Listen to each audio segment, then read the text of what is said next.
Good morning, good morning, good morning. How you guys doing?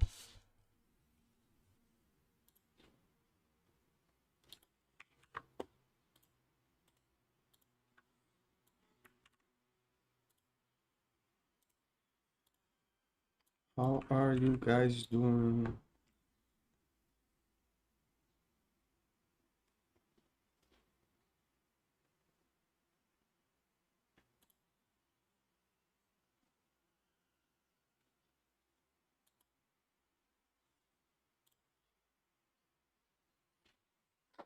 Good morning, Piotr. Good morning. Let's get it. Good morning, Born Hunting. Piotr holding long from 917. Let's see where you're long at, brother.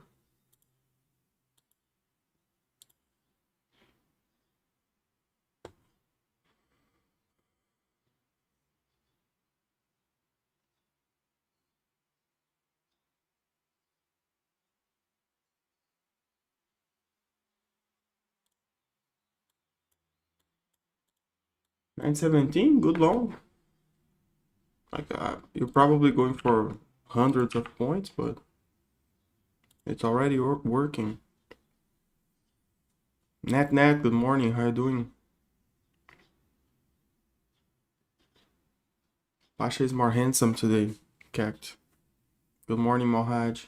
Mark Langley, good morning, my friend. Economic, good morning. Anton, good morning. Come on. How you guys doing?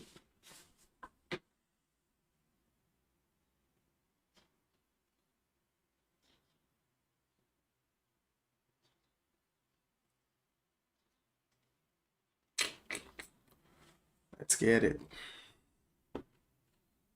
Um, let's go to financial juice.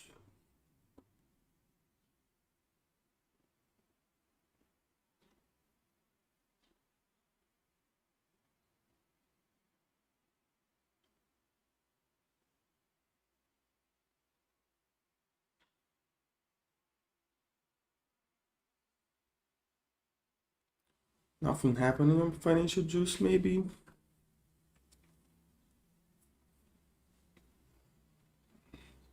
Pfizer and PayPal earnings in 1 hour.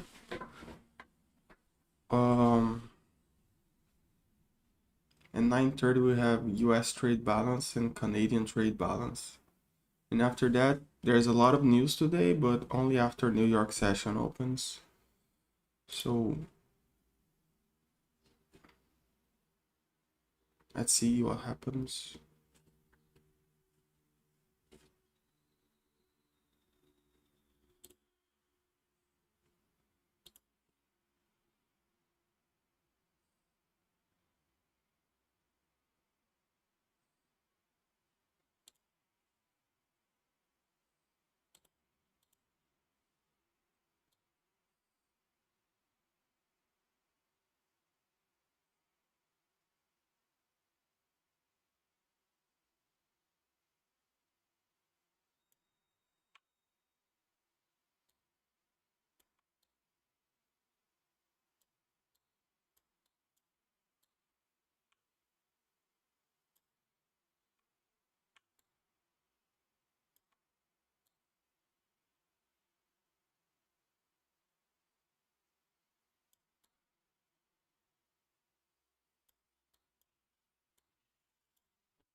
Good morning.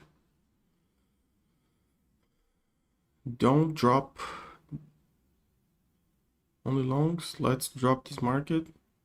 Whenever I share my position, it goes opposite direction. Yeah, Piotr. Your track record of sharing positions are not that good right now. Ergonomic, am I not on the Discord? Yeah, I have to jump on Discord. Chatting session. I'm there now.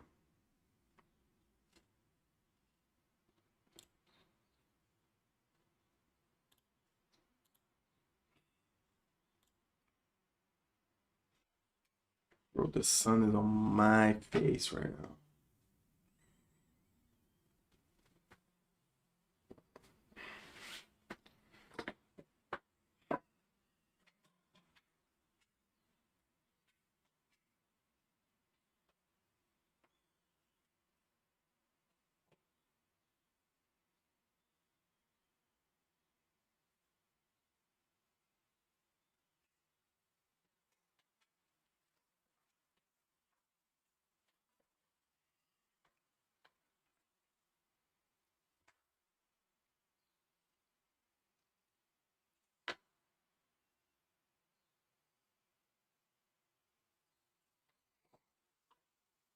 Love the new look. Beautiful. It's paying out. A lot of money paid to surgeons. That looks like a great long. Yep, it's Piotr's long, and it looks great too. Also.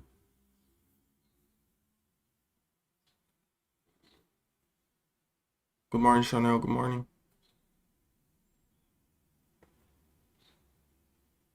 2K up this week. Awesome, man. That's really good.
Okay, up, Piotr. Congrats, man.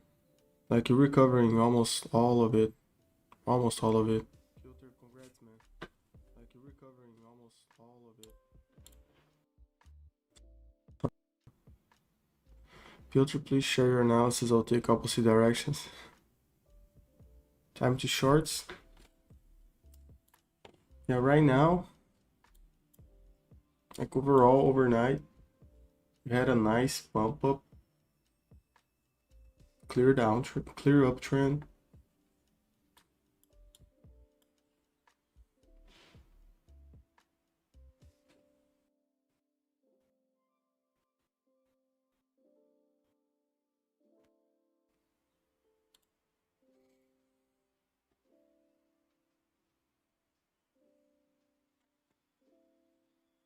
close to high of yesterday.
The mic's not good. Let me see.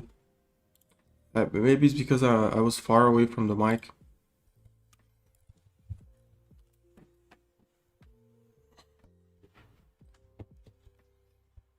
Let me change it up a little bit.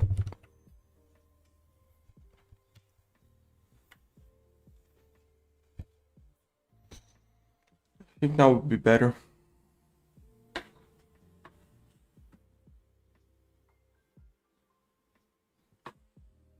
Am I going to short net? I don't know. Yeah, cause like when I speak like this, I'm very close to the. You guys can't see the mic, but the mic is like right here. If I do this, now I'm far from the mic, and you guys will probably like don't hear as good, you know.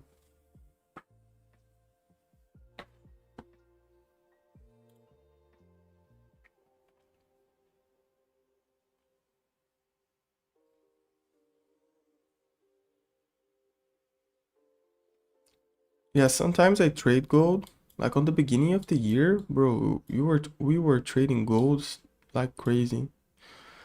But uh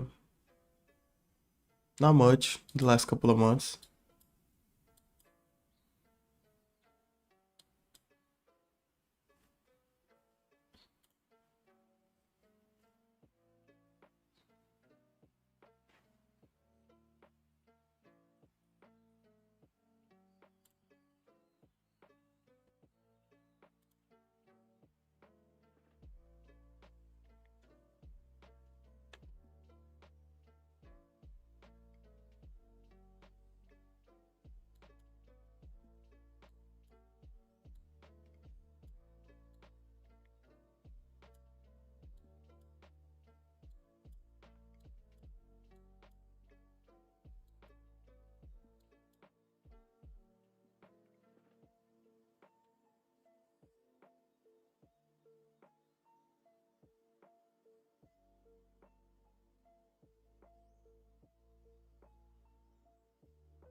Oil is doing nothing, man.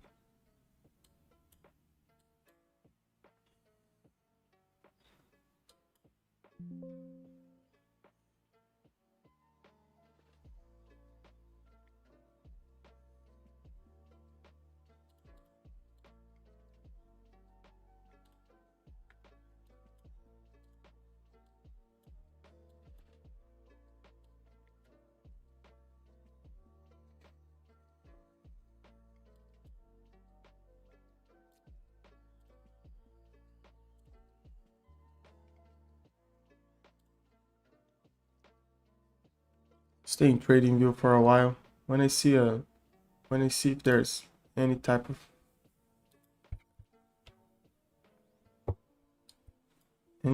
trades, I move back to trade of 8.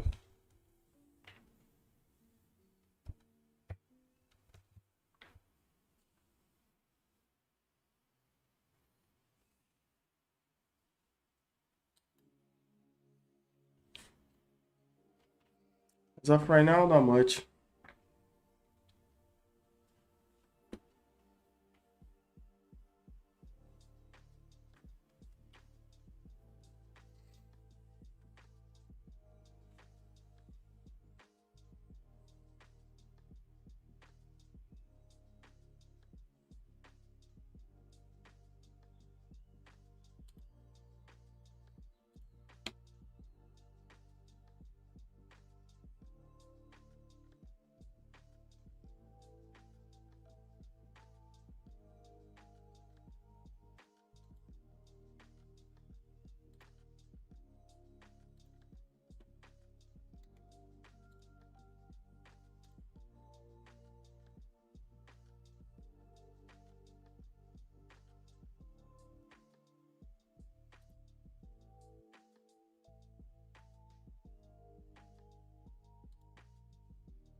Perfect rejection on 15 minutes from 9 EMA.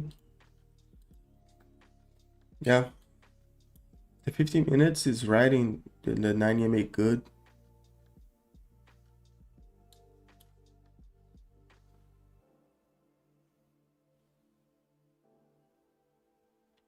The daily chart, like, it's engulfing yesterday's candle. Look how crazy that is. Like, the markets are ripping higher, all-time highs. Trump is already starting to talk about, like, even with the war and this and that, the market is pumping. Look how good I'm doing, you know?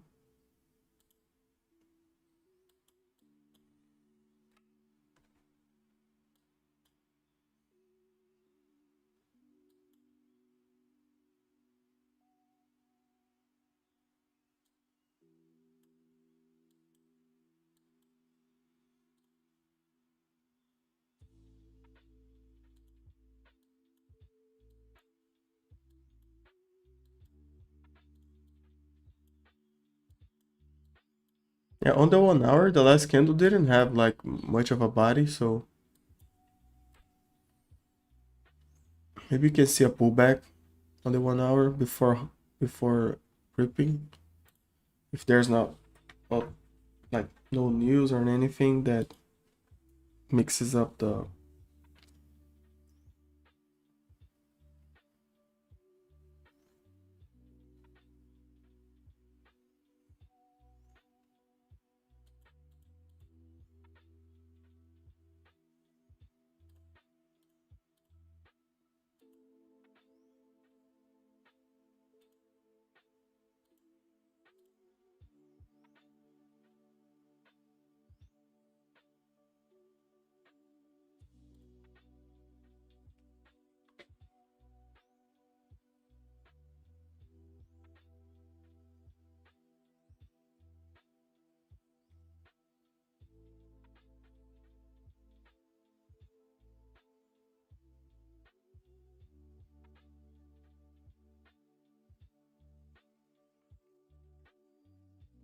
I have to solve this stun issue, brother.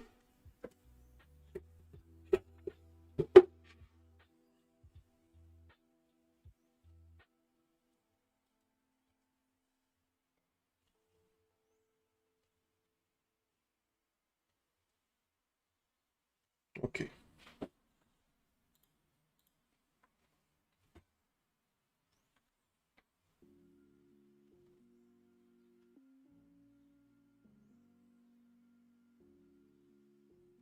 Now it's good.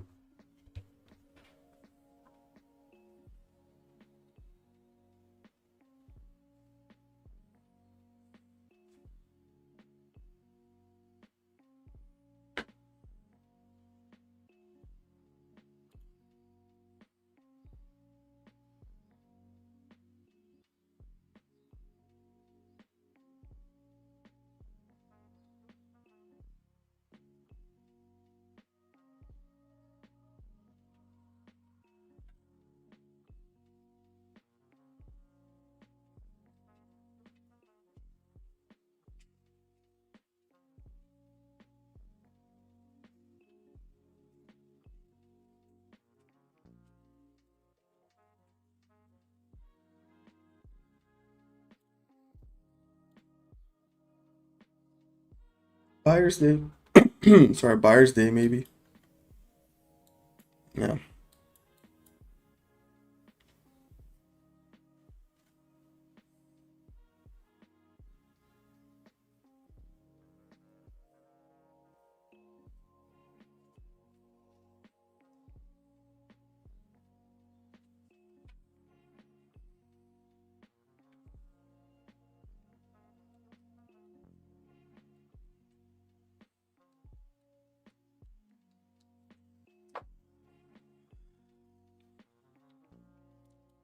There's not much, man, going on right now.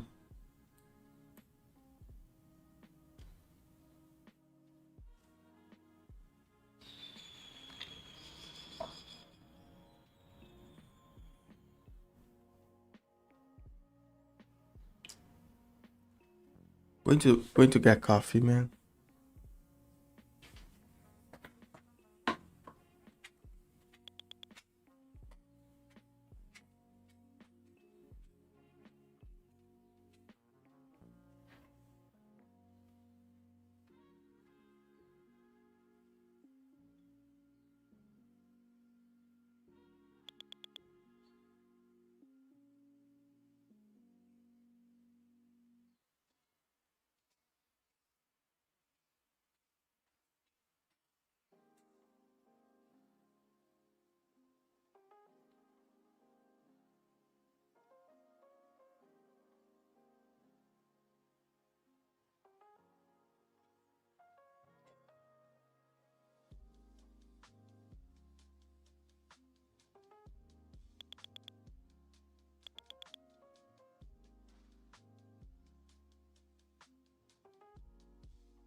Antoine, you need 60? 960 is what you're saying? Alex, you like to see a drop into VWAP? Yeah, me too, bro.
Yeah, like right now, guys, there's market is not doing not it's not doing much. So like I would not be betting much of my chips in these movements right here. I would not be betting much on these movements. Like it's sideways, you know? Sometimes we come in and the market is awesome. Sometimes we come in and the market is sideways. I cannot do much. Like overall, this is all sideways market.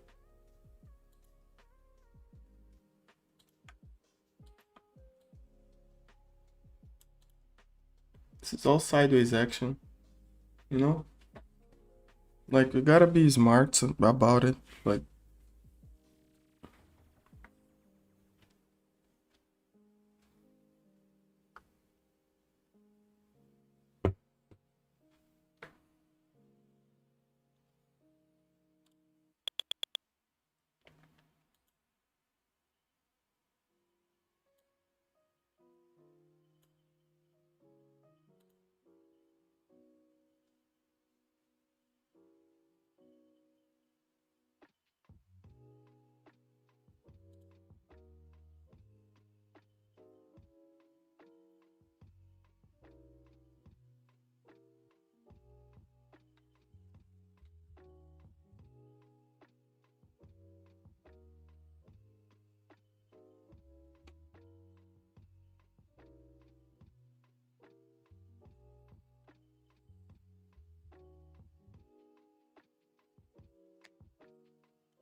Alex DGen?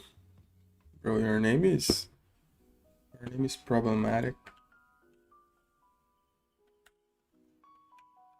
Alex DGen? DGen Trading?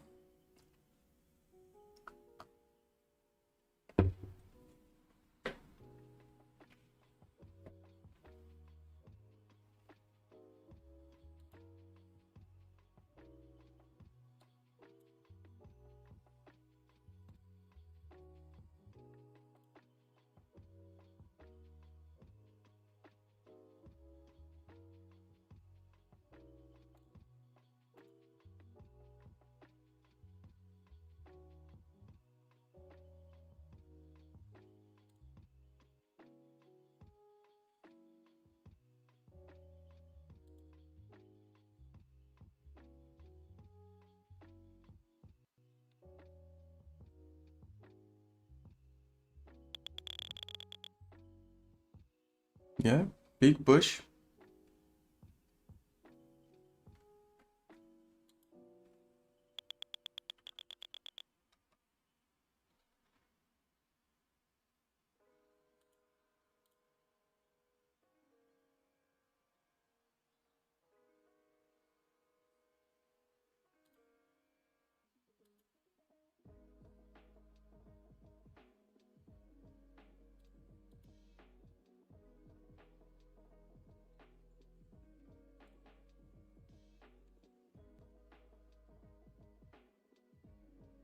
Did you get your 61, Anton?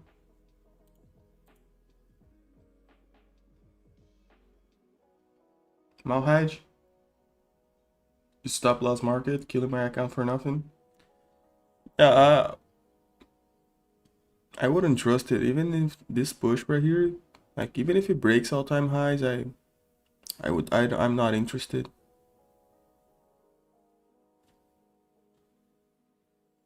Big drop on oil.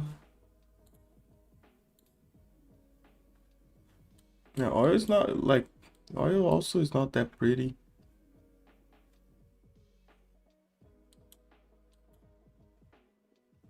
It's just like some big order, some big order just got executed, you know. Nice, Anton. Congrats, man.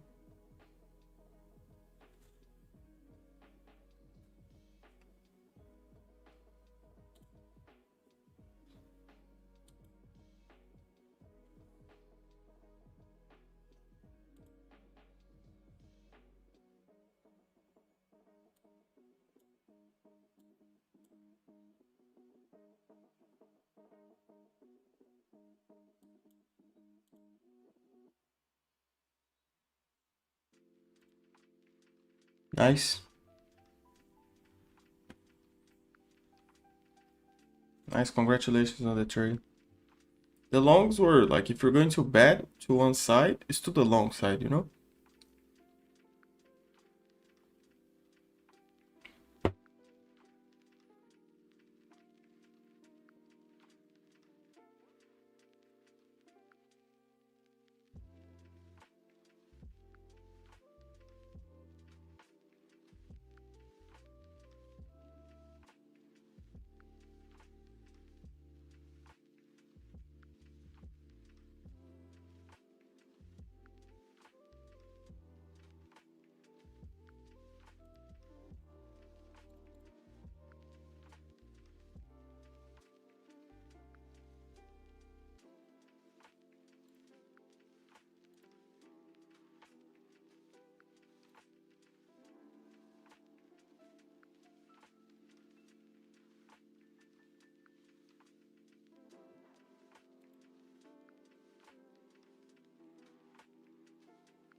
Impulse Studios.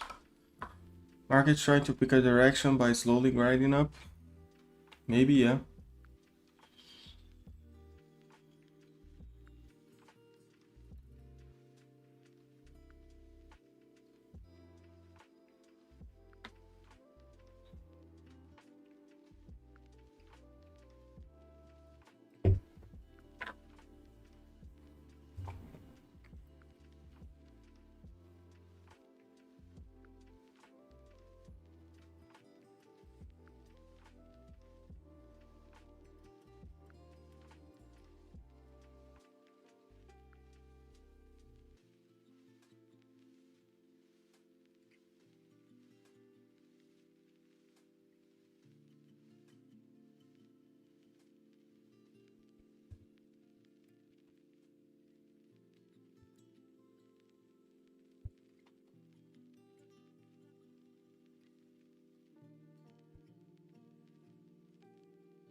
I don't see much opportunity. I don't see much, man. Let's see what silver is doing. We never looked at silver anymore.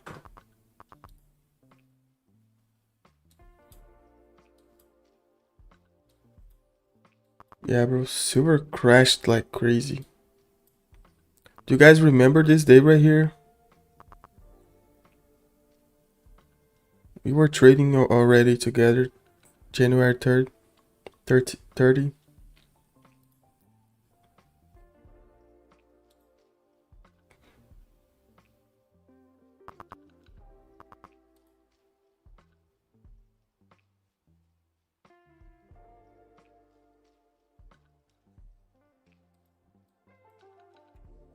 Yeah, silver is going to sweep lows again.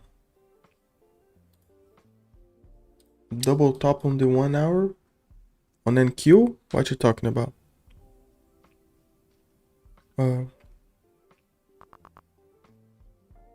you were short from 180, 118. Greatest run of your life. Awesome. Awesome that you caught that drop.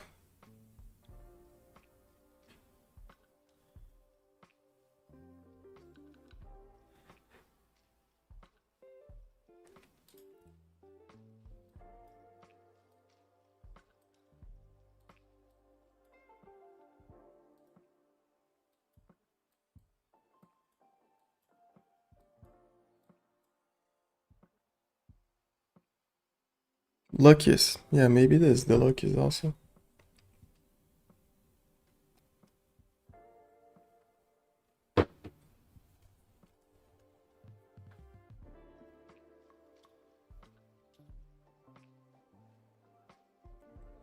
Zelzok.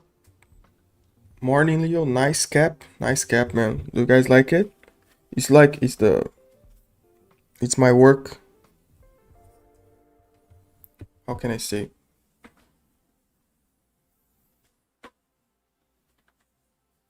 It's my work outfit.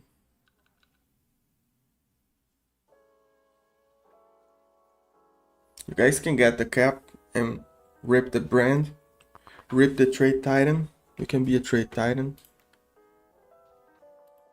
The cap, Pasha did it like now he's like maybe earning like $3 per cap, something like that. It's just to have merch for you guys. Like it's 30 bucks now.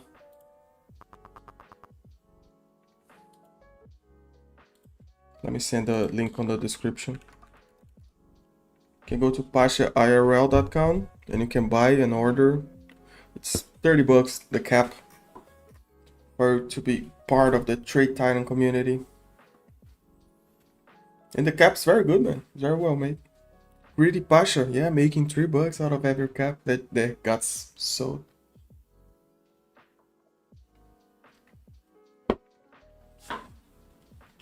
That got sold. Kevin, one more pop-up between the next 30 minutes, then change of direction, in my opinion, for our bid and switch.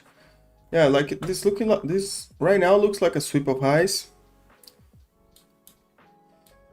But it's so close to all-time highs, guys. sometimes it's just getting like enough energy to push it up again.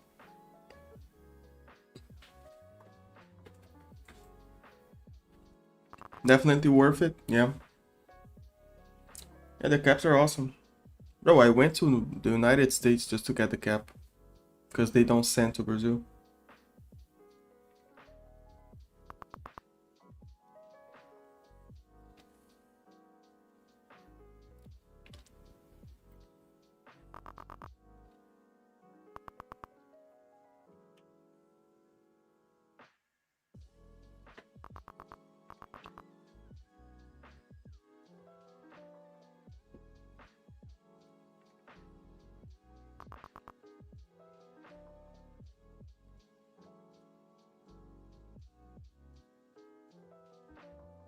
Squeezing down.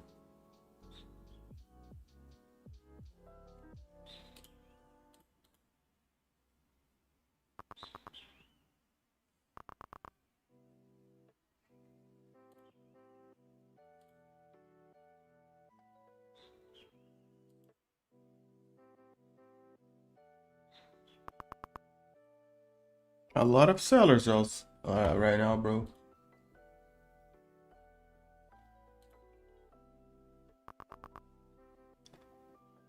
Let's ramp up on the music, guys. Let's ramp up on the music.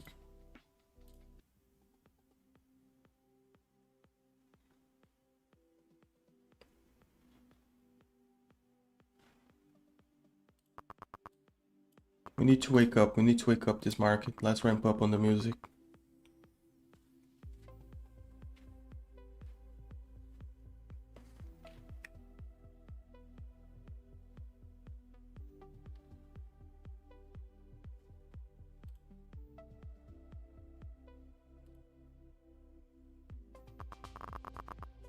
See? See the sellers? See the sellers coming in?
Retest of 880.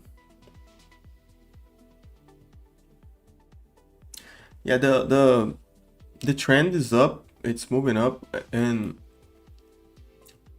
like the problem with this type of trends that there's not much pullback is that it become narrow. Like it became narrow. You know, I don't know how to say it, but it's a narrow trend right now. So any push down looks like a break to the downside and not a pullback anymore. So one little push, it looks like a breakdown. Like this is already looking like a possible breakdown, you know? So like if this next candle of the 5-minute closes red again, it looks like a breakdown. That's the problem with this type of movements, that the pullbacks are very small. It's when you get a little, it gets narrow, and one single movement, small movement, looks like it's going to break down.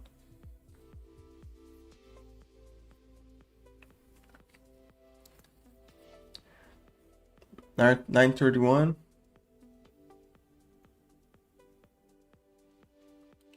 Yeah, so basically there are probably a lot of buyers at 931.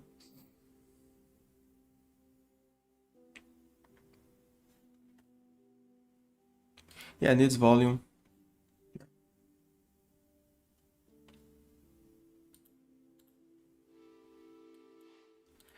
Yeah, like you guys know me, like close to the 21, like we are right now. I would go long, you know. And if it breaks, then my stop is very small, and I can change directions quick, you know. You guys know how I do, but needs volume. Talking about volume, where's my volume?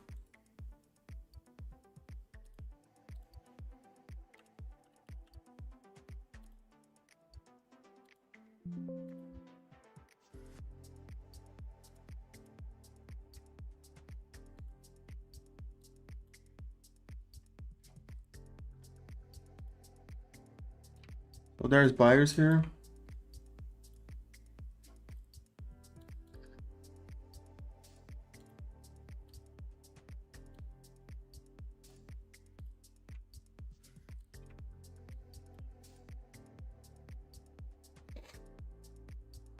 Let's see, this can be a order block right here.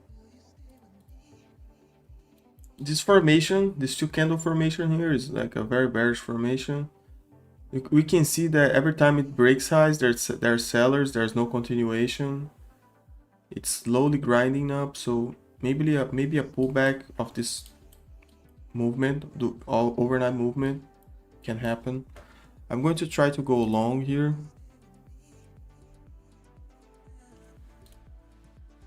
Just, you know,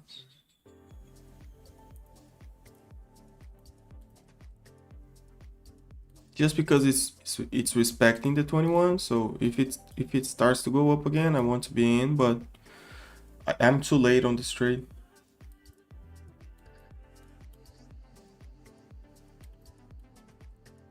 925 probably I'm getting out.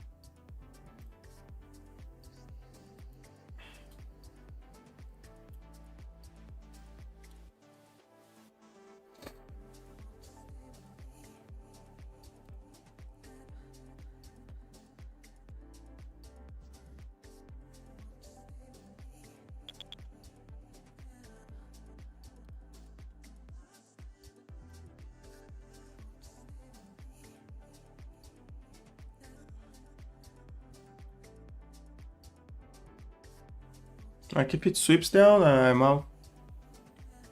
It's a 10-point stop loss. Just to put my feet on the grass.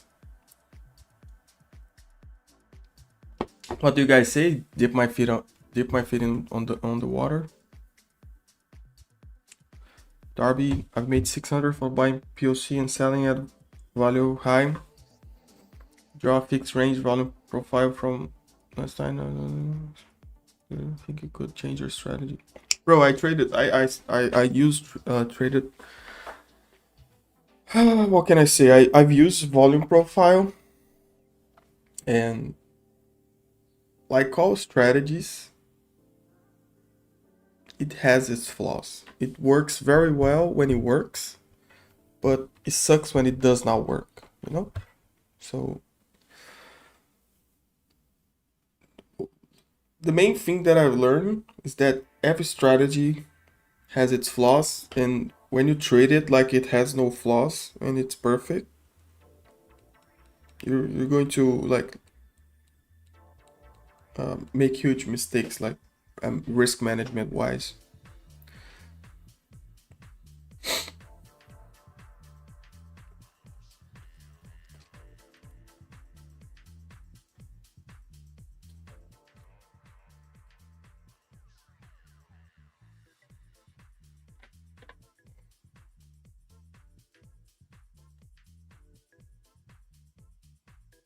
But I don't know if I can do that on TradingView.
Volume profile.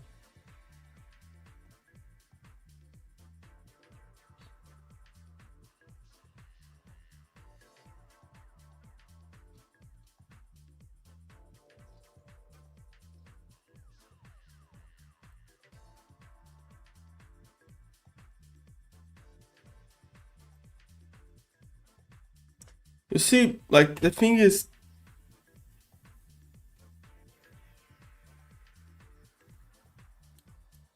like basically, like where in the volume profile we'll have like nodes, like what you guys call like high volume. I don't know what it is. Like where's the high volumes? Probably here.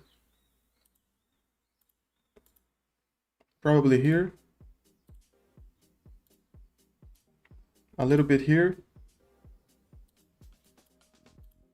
And a little bit here. And probably a huge one here. Probably the peak of volumes is here. I have like no doubt about it that the peak volumes are here. You know, just look at the charts. Where's consolidation is the peak volumes. You know, when where price runs, it doesn't have time to trade the amount sufficient to make big volumes. You know, so it's basically where you find support. It's where you find the high nodes on volume profile. That's no mystery. Like it's just another way to talk about the same thing. You know. Let me see if I can find volume profile here. I don't even know. Do you know how to put volume profile on?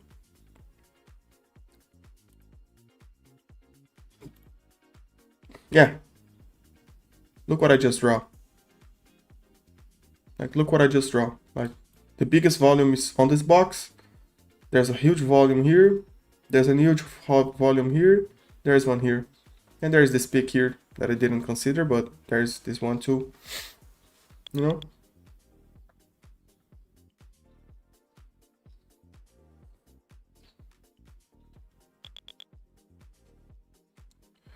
So a lot of strategies is like different ways to talk about the same thing.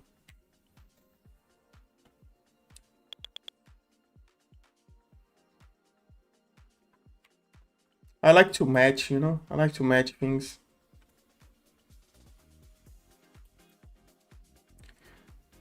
If it breaks this, probably is going to run. So my stop loss is just below this break. Like I didn't even know that it was here, and I put my stop loss at the place where someone that is trading volume profile would put it. You know?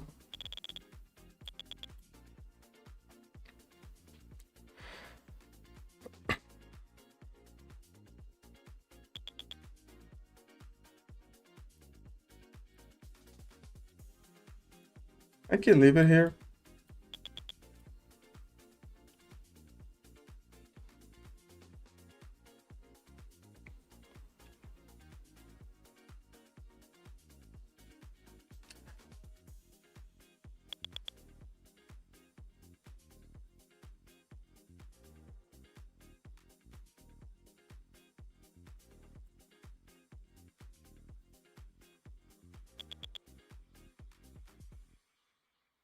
What is interesting is this order block right here.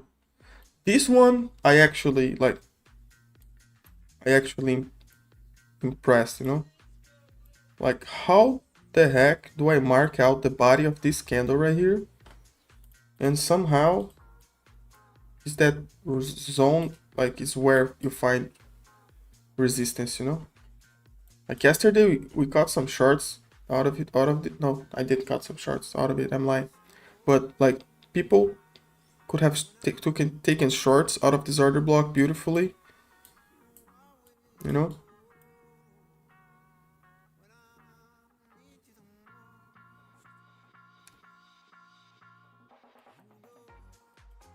I don't like this volume profile on my screen, man. Too many things.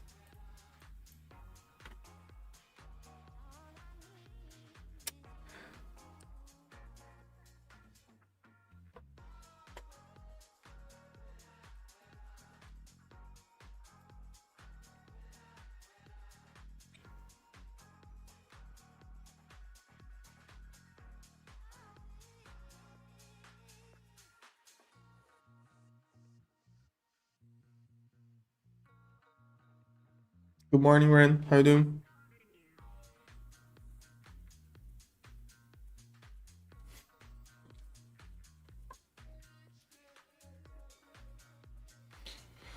I put my Slim Shady on.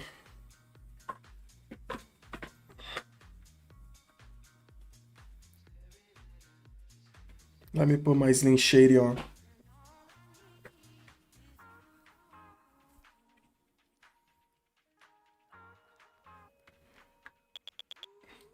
Oh, oh, it did stop me out of one.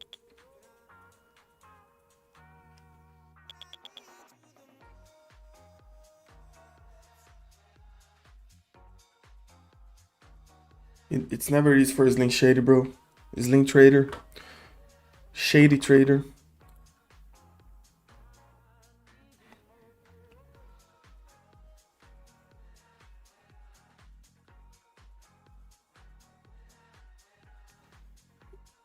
$8.80 to the downside.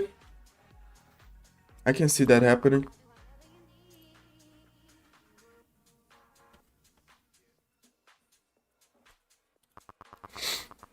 I have to look at Take Profit Trader calendar, man. A lot of sellers on the hour.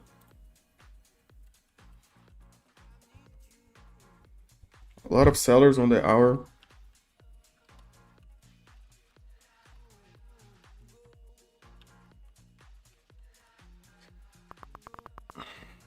It's not that cold today.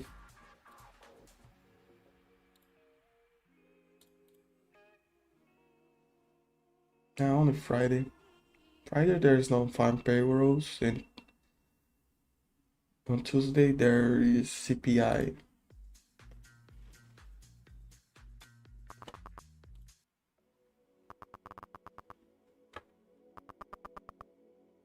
Big sellers. Already the candle screwed you up? No, don't say that. Drill Fred, you haven't joined in a while. This is a different guy on Pasha channel.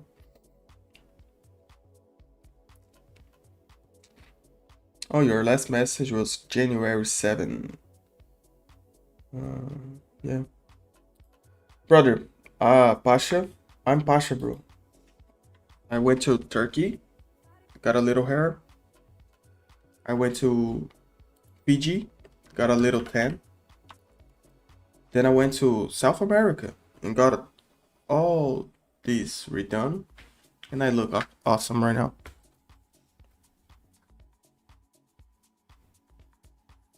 I'm joking, brother. Welcome in, Drill. My name is Leo, and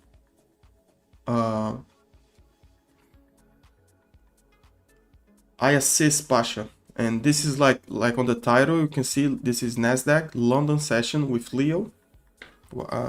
Pleasure to meet you. And Pasha entrusted me to do a London session stream before New York session. So you're welcome to stay. But 9 a.m. New York time, Pasha comes in with the New York session stream on the same channel, same everything, and we jump to that and we continue trading.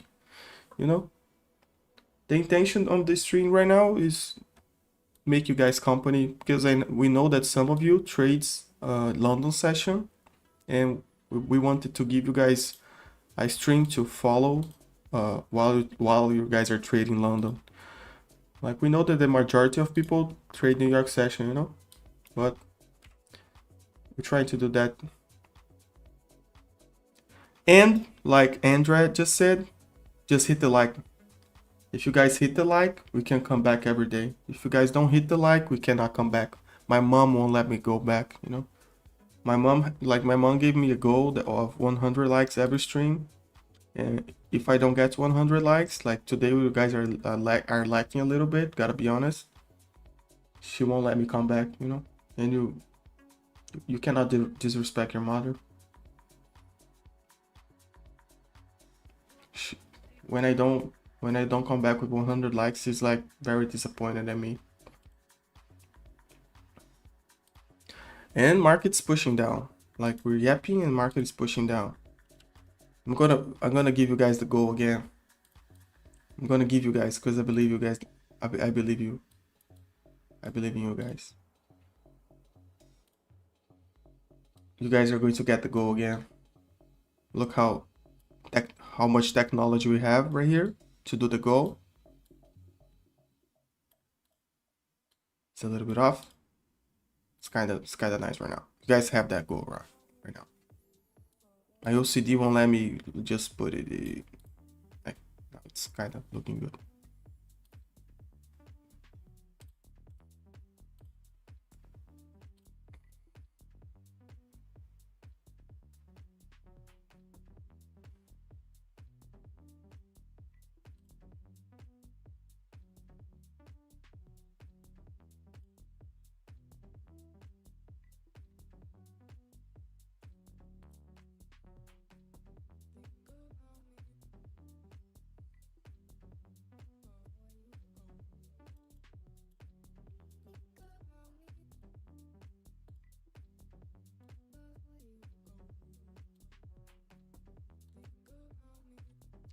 Alright, I'm trying to jump. I don't know, but I'll try to go on a short here.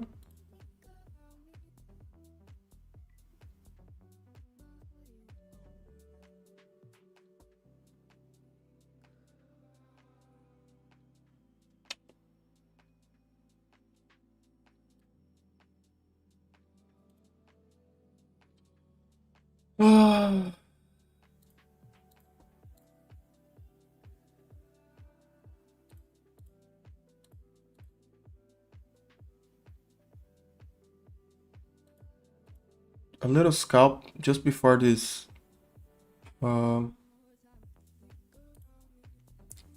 Let's see. There's this little gap right here. I'll try to take shorts towards it, you know, to see if there's a follow-up on this big red candle. Let's see if it takes out the first.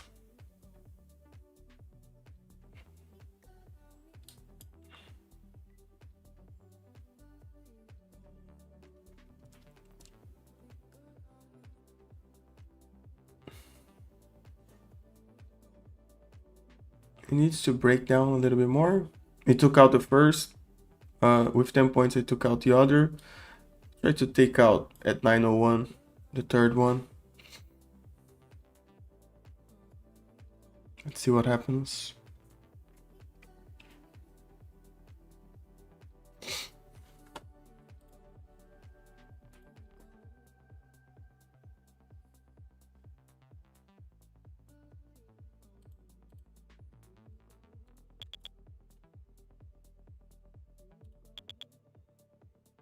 I think that sound is buyers.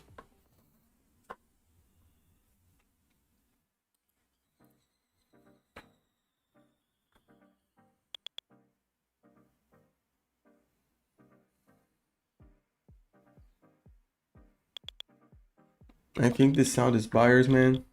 Not liking it.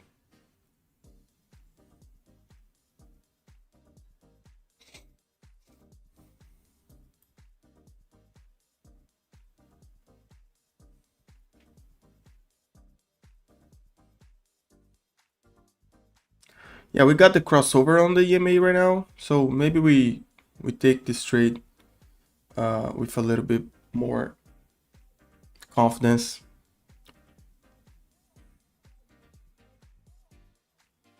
But it needs to break the lows of the previous 5. If it closes a green candle, it's not good, because it's just going to pull back up.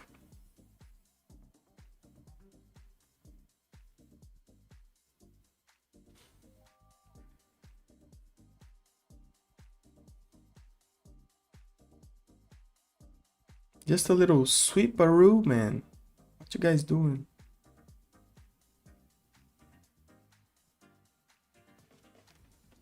Bom dia, níveis Gama. Good morning. Good morning, Jamie. How you doing? The like button brings good luck, 100%.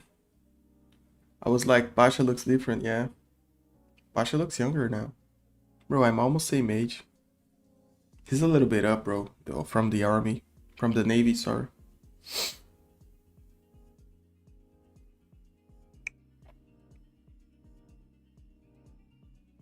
I'm on a short.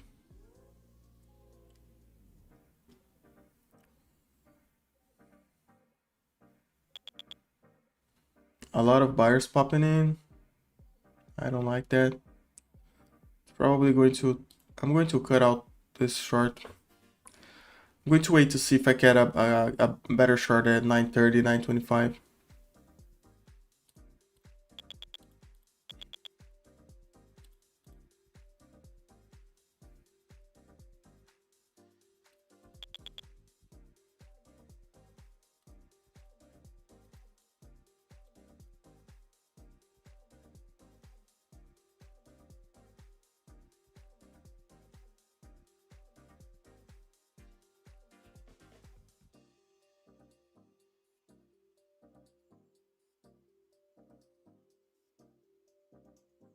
Yeah, I switch up to the longs and I'm going to get stopped out now on the sweep of the lows. Like, oh my god. Am I dumb or am I dumb?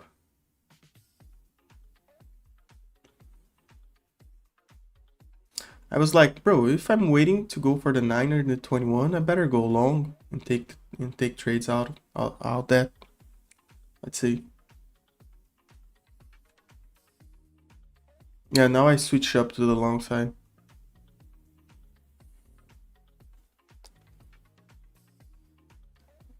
Am I smart? Am I dumb? I don't even know. At this point, doesn't matter. I went long because I was listening to a lot of buyers coming in. A lot of buyers came in on this 5-minute candle. A lot, you know? So that's why.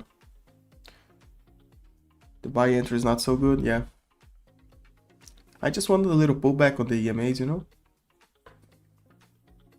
This is vibe trading. There's not even strategy. It's basically vibe trading.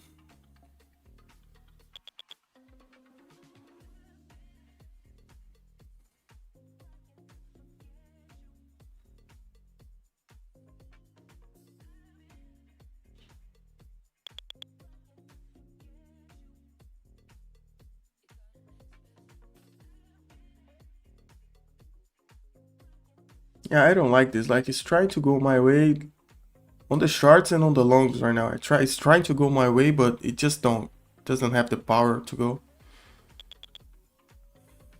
Like, some more buyers. Let's see.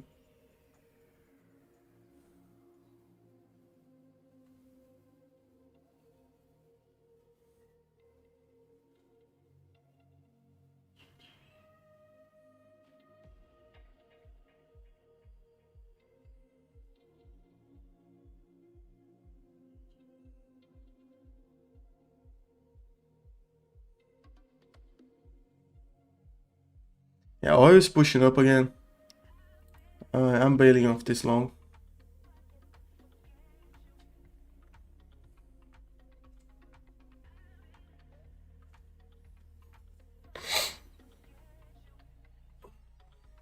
So basically the short and the longs didn't work out.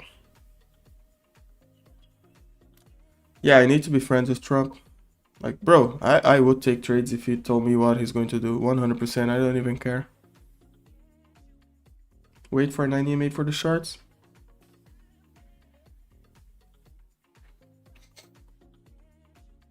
Yeah, maybe.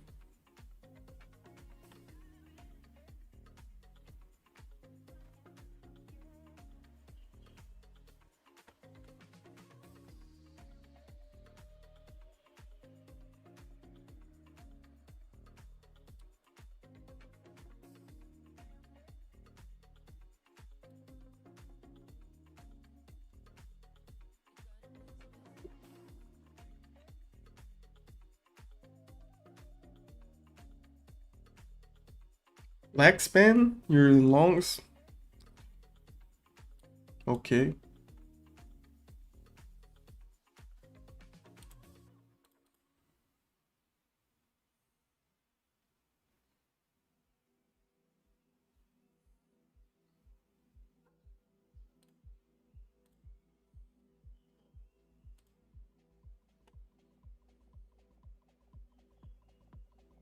Oil is kind of ripping. you know.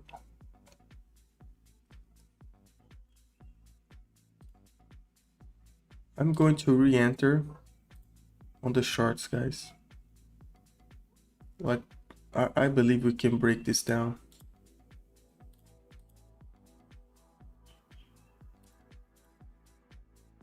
I really do.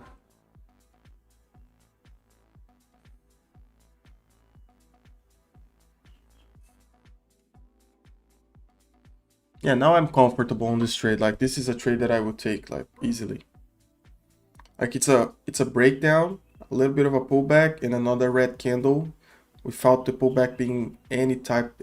It's not a deep pullback. It's not a pullback with volume. I would take this trade easily at any moment.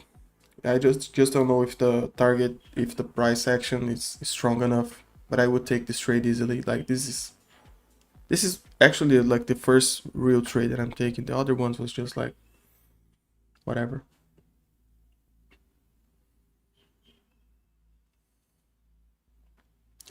But this thing that like it's going 5 points in my favor and it comes back, it's not funny, man. Like, if I was taking those 5 points, I would be green on the day. Like, look at that. It went like 7 points and came back. Oh no, more than 7. That I don't like.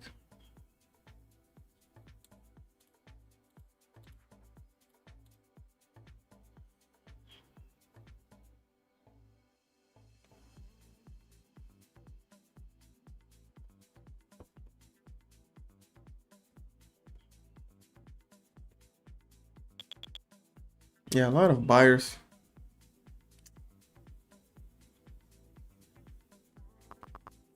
Oh, sellers? Come on. Come on, sellers. Like, react sellers. Stop those longs, man. Stop those longs. Just sweep that low, you know. You know how to do that. Like, you're in queue for, you know, for God's sake.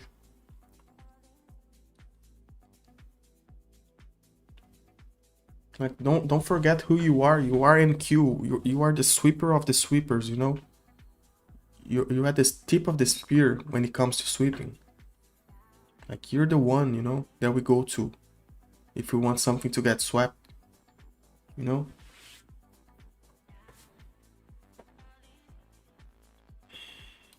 Okay. Like, oh no. I have to put this at break even. I have to. Like, it cannot sweep like that and reverse in my face, guys. I have to put that at break even. Like, it has to go.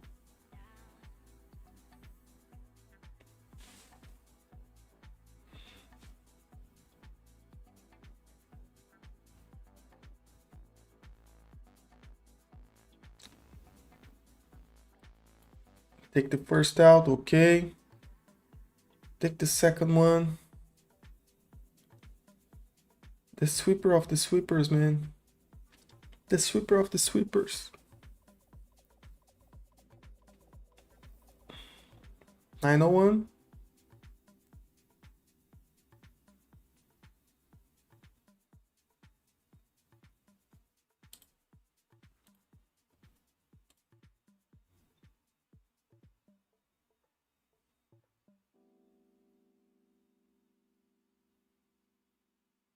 The max sweepers of the sweepers, man. I'm taking the next one out and I'm holding this for the fair value gap. Let's see. This candle is actually like pretty good. I'm holding the next part of the trade to the downside. Where do I hear that? Like, it's Financial Juice. They have a tool called Tick Strike. There's a link on the description of this video. You can hit that up. You have a free version, you have a paid version. The paid version has more features. You can pay it monthly, annually, or a lifetime subscription. And the paid version is actually like no delay. The free version has delay. What you're hearing right now is like the S&P. Whenever there's like big buyers or big sellers, there's two different sounds for each. You know, it's very helpful in my opinion. Very, very helpful. Hold until VWAP? No way, no way, Alex. I'm holding to VWAP.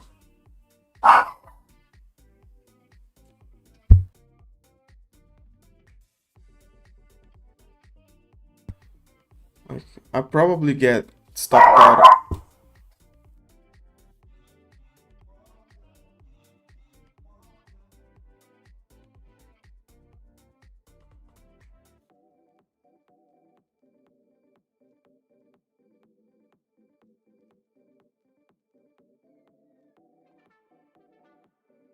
I'm squeezing this trade. I don't care. I rather the 10, 12 points.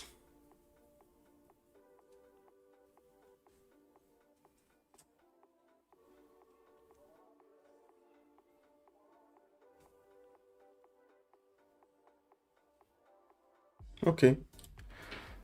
Like, given the size of the market, like a 12 points, 12, 13, 14 points trade it's good enough. Hit the like, guys. Let's get to the like goal. I'm going to get more coffee.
That sounded like a cute dog. What its name? Like it's called Kali. It's a female Shih Tzu. She has an enemy across the hall. Whenever that other dog comes home, she likes go crazy on the door. Like she's more mortal enemies with the across the hall dog.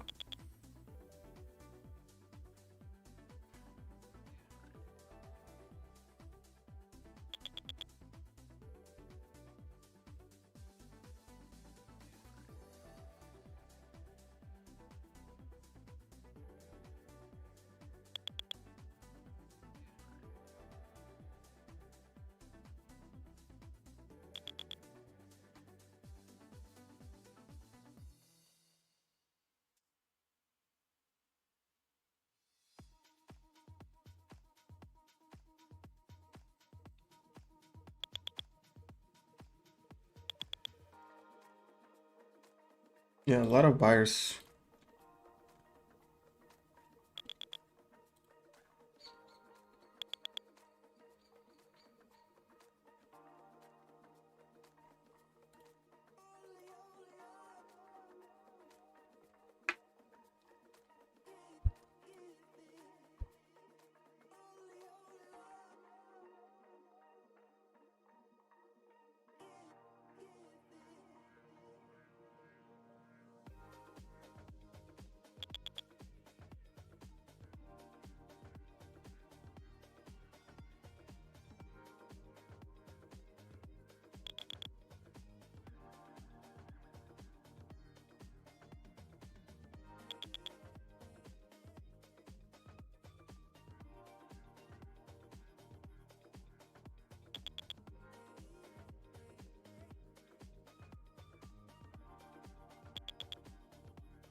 Signing up short 920.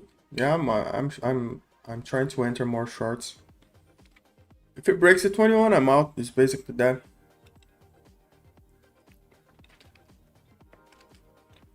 Good morning, Trading Pennies. How you doing, my friend?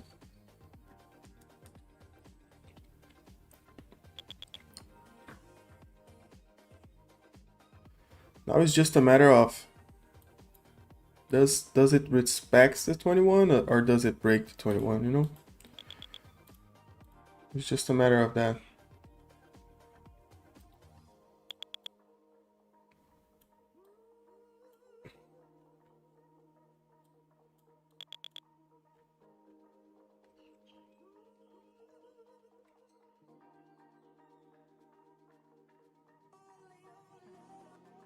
Yeah, there's heavy buyers. I think I'm going to get like run over, actually.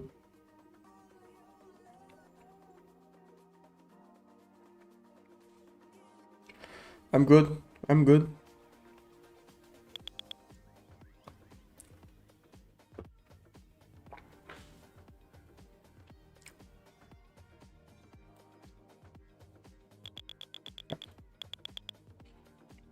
And we're back at zero.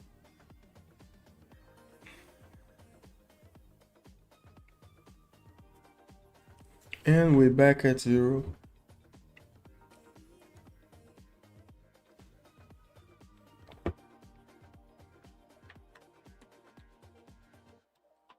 Yeah, guys, subscribe to the channel too. Hit the like.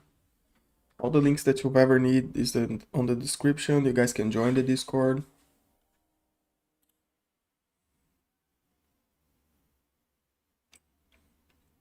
My internet is oscillating.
You're still looking for shorts? Yeah, like let's say we found that that's a break to the downside. I would still take shorts here. Yeah. If it breaks above 940, I'm out.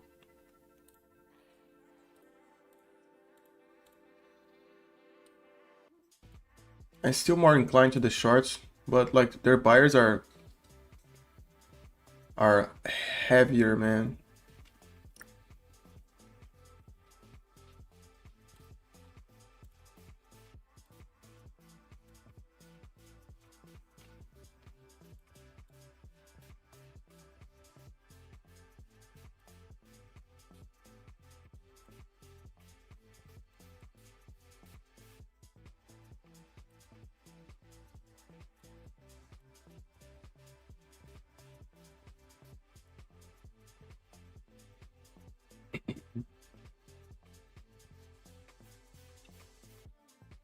Yeah, but there's clearly like a lot of buyers, you know?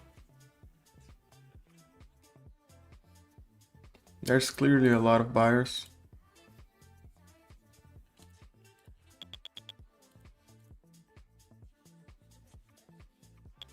So maybe I'm being dumb, you know?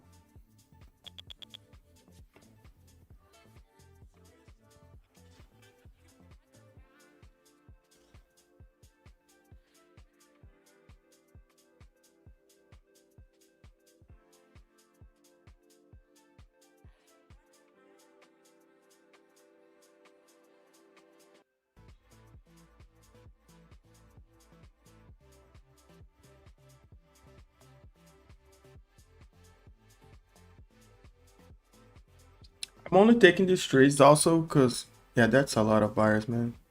I'm getting out of this. Like, makes no sense to be on a short right now, to be honest. With that amount of buyers in your ears, there's no way.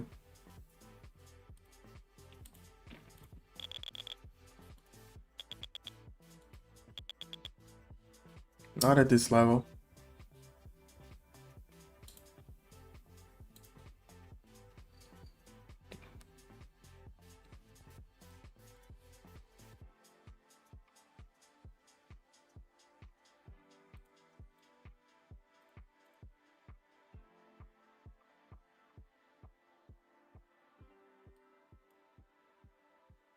Okay, I got out and re-entered higher because of this order block right here. Let's see if it goes my way. Pierre, I'm changing position sizing between 4, 6, and 10 micros. That's not much a difference. I'm not going like 4 to 40, 4 to 20. It's in the same range, depends on the size of the stop. Some stops are 10 points, some are 50. If I want to make the same amount of money, I have to leverage a little bit up, a little bit down. It's just math, simple math, Pierre. But I appreciate you like worrying about me.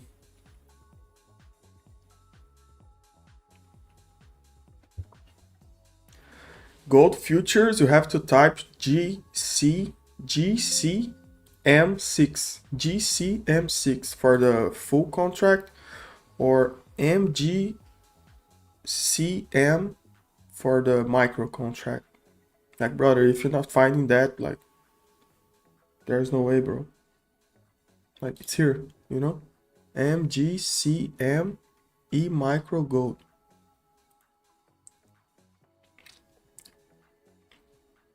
It's just yeah, I switch it up a lot of in a lot of trades like here. I appreciate you being like worry about me, but if I'm tilted, I'm going to let you guys know I'm not. I'm just trying to find a better position, like really a better place to take a trade. Like I took the first trade of like this last couple of trades. I took the first short around the 21 EMA. It got swept up. I got stopped out. That's it. You know, that's the it's a 10-point stop loss. That's okay. The second trade that I took was basically because I saw that if you look at fibs, we got a break to the downside, and we're getting a rejection. out of the third retracement, and I like this trade, you know, I like this trade. I see a potential to the downside. The only thing that I don't like is that I'm hearing a lot of buyers in my ears, you know, a lot of buyers. Now they've gone quiet a little bit, but you know, at any moment they can pop in again. But it's not the end of the world. I'm just trying to find a better average to a short. And I'm going to add a little bit more on this order block right here. Because what I'm considering, guys, is that this can be a lower high. Like, we broke this low. We're making a pullback. And this can be a lower high, you know. If this actually becomes a lower high, I want to be short around here, you know. But for that to happen, I have to take risks, you know. I have to take risks. There's no other way. There's no perfect trade. So I open another short at a better average around the third retracement, the third Fibs retracement. Now I'm taking two more around the middle of this order block right here. And if it breaks this order block, it probably go for the highs. Won't be a lower high right here. And at any moment, I should see rejection. If this is going to become a lower high, at any moment, I should see rejection.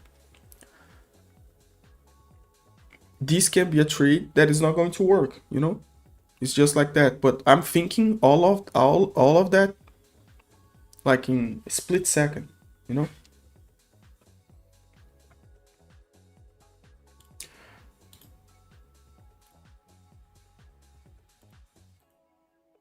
But now you understand what my thought process is on this trade. And for every trade, guys, sometimes, like I'm not talking about UPR or anyone, but sometimes what I feel is that some of you thinks that one stop loss is the end of the world, you know? Like, some of you react like a stop loss was the end of the world, you know? Like, oh my God, so sorry you lost in this trade. No, I appreciate that, but guys, one stop loss, or no, so when you say so sorry that you lost in this trade, is actually kind. But some of you guys like talk like, I knew that you shouldn't take this trade. I knew this trade is going to be a stop loss. I knew bro, if I take 10 stop losses in a row, it's okay. There's no problem. You know?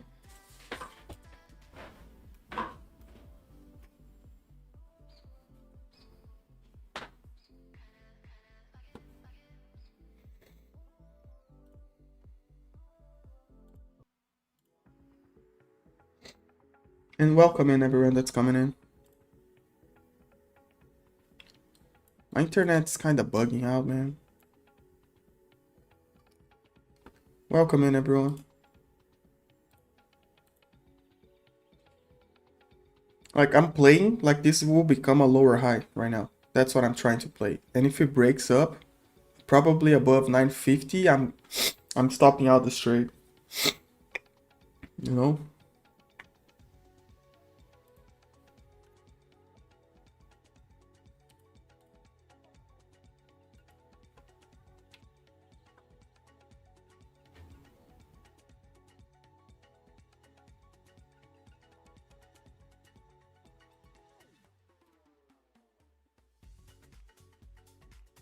You like the story of rejection candles at this 940?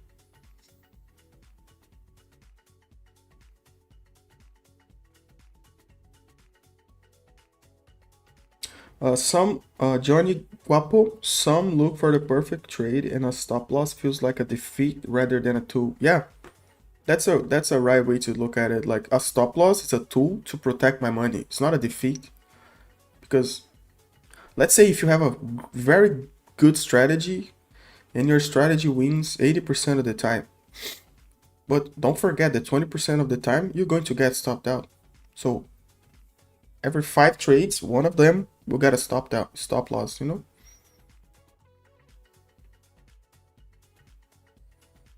Why am I shorting a long market? I don't know. Because I want to lose money, basically. I woke up with a feeling of losing money. With a feeling of losing money.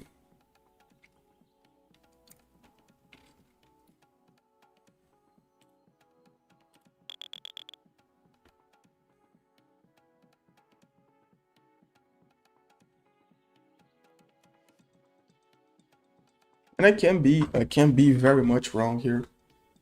Like, that's why I have a stop loss on the screen, is because I can be wrong.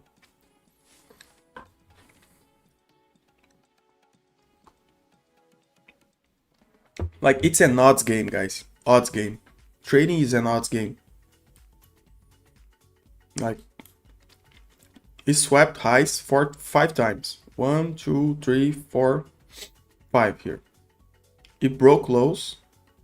The chances of this doing a lower high right here are, in my opinion, 60%, 65% chance. So to me, that's a good odd.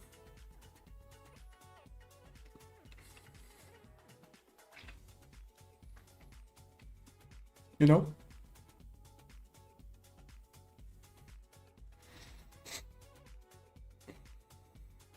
The only problem is that if you're hearing buyers like I was hearing, like, the price action doesn't matter, you know? That's a good tool. Like,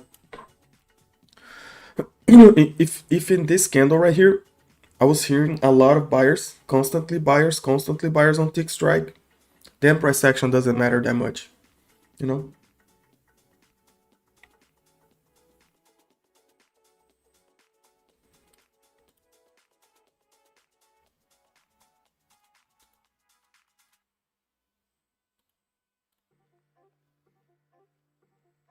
And this is basically what, a 12-point stop.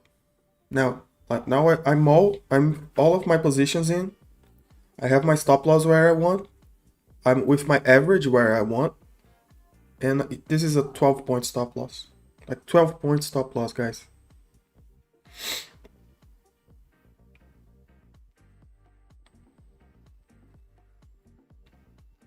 I'm going to try to take ads, those ads at around before the 9 EMA and before the 20 EMA, because I know the buyers will try to defend that place.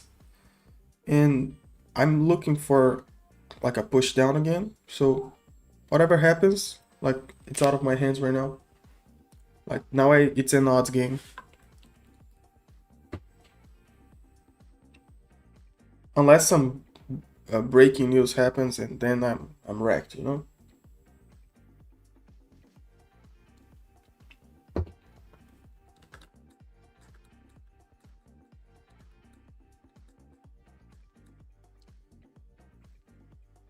And being above the 20 and 200 MA is not a great place to buy. Way above, I mean.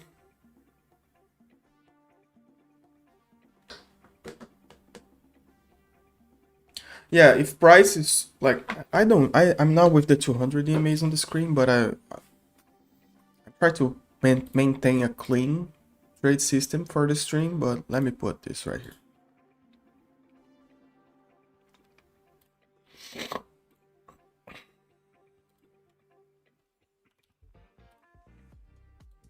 Yeah, as far as price is from the 200 EMA, I'm more convinced that a pullback is coming, you know?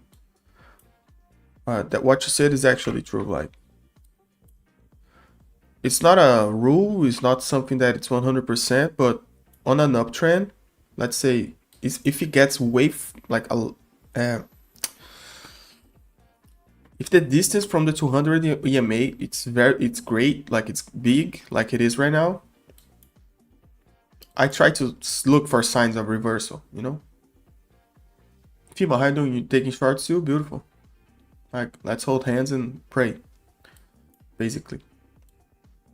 You know? What I see is that the buyers, judging by those last 5 minutes, the buyers are in control, but they are losing steam, but there's no sellers. It's basically that. The buyers are in control, they are losing steam, but there's no sellers. You know, for me to like see sellers, it has to break lows of, because it can go without breaking lows on the 5 for forever, you know. At some point it has to break lows, because then in the, let's say, if it breaks a low on the 5, it means that, let's say, on the 1 minute the market structure is reverting, you know, is inversing.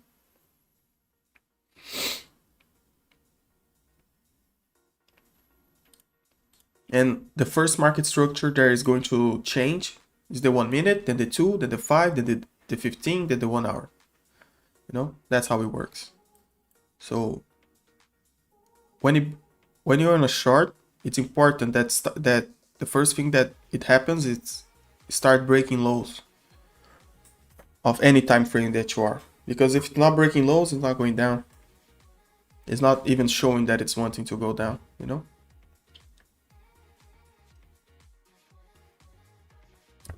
Like,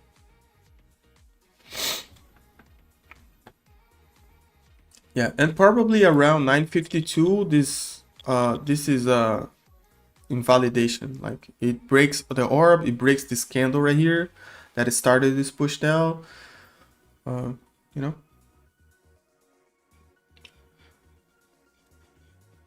maybe the last buyers.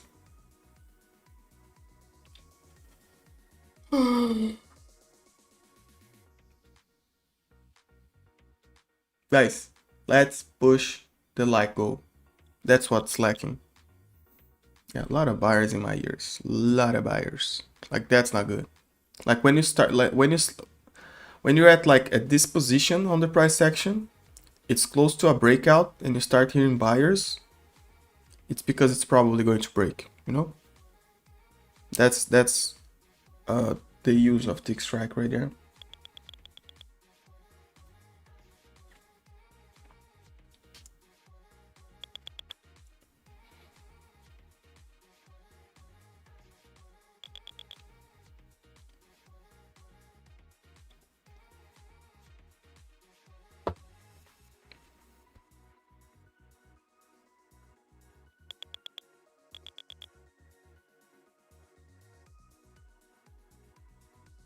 Yeah, right now I'm on a 30% chance this trade is it goes my way, you know?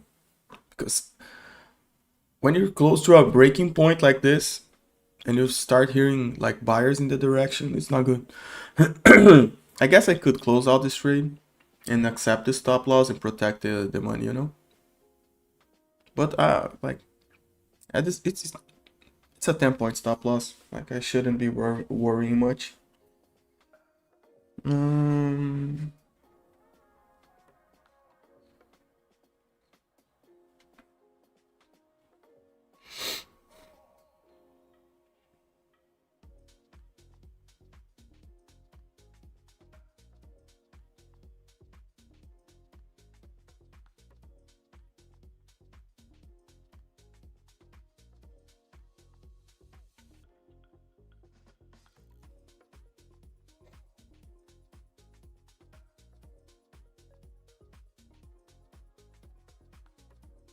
Anton, chill, brother. I'm going to trade what what I think is the right way to trade, brother. And if I'm wrong, that's like this stop loss is a tool for when I'm wrong, bro. It's on the screen.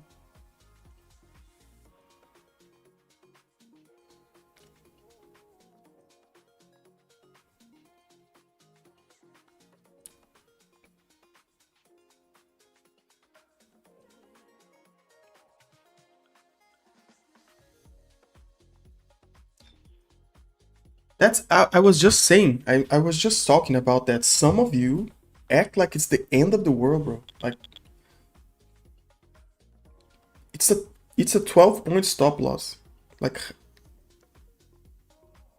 you know, it's a 12-point stop loss, man.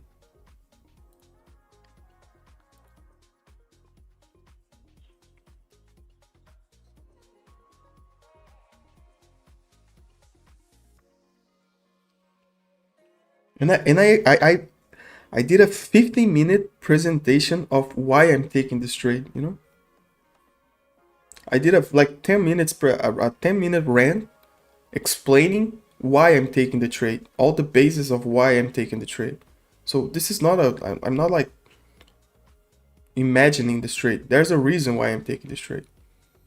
And if it doesn't work, like this, bro, this is a textbook uh uh way. Like you have the reasons You have the whys. You know where your stop loss is. You know where your take profit is. You're taking the action. It's an odds game. You know, it's an odds game. Like overall, the trend overall on the day is up. You know, the overall trend of the day is up. I understand why you're saying that I'm trading against the trend, but right now, as I see price action, all of these sweeps right here, to me, indicates that we can get a pullback on the daily, you know? Then we had a breakdown. We broke structure to the downside. We broke structure to the downside. What I expect is that after a pullback, we make a lower high. If that happens, I want to be short at that lower high. So the question is where that lower high is probable to form. That lower high usually forms around the 61% retracement of fibs. We also have this order block right here. And I'm seeing that on the 5, the buyers are losing steam. I'm seeing, look at these candles. Like they're getting smaller with lower volume. This one candle right here that had a lot of buyers did not have a continuation.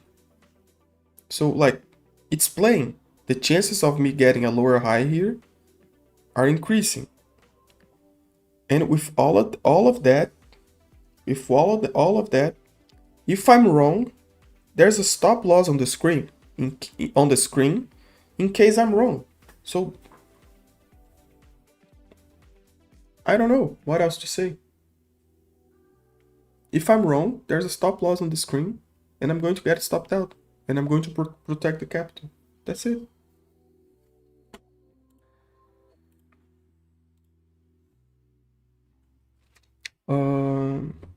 So not talking about that anymore.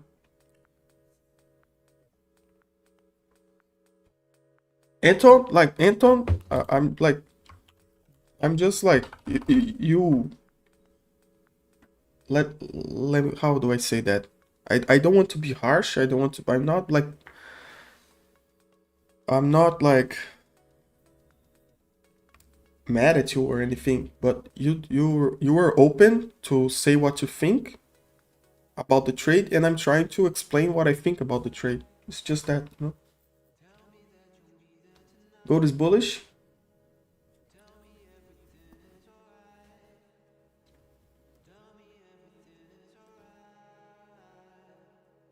Leo is in swing trading. He's day trading. Yeah, I like. It's not. It's a close.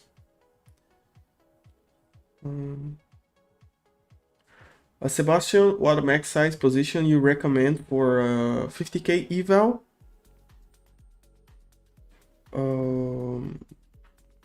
What max size position do I recommend for a 50k eval? I would say like 5 micros, man. Like 5 micros. That's what I would say. Like 1 mini is too much in my opinion. Trading mindset, you know. It's worth the price to right. Good morning. Makes perfect sense. Yeah, and if like just to finish, if with all the things that I'm seeing to take this chart right here, I can't be wrong. 100%. And if I'm wrong, that's why this line right here is a stop loss, you know? It's basically that.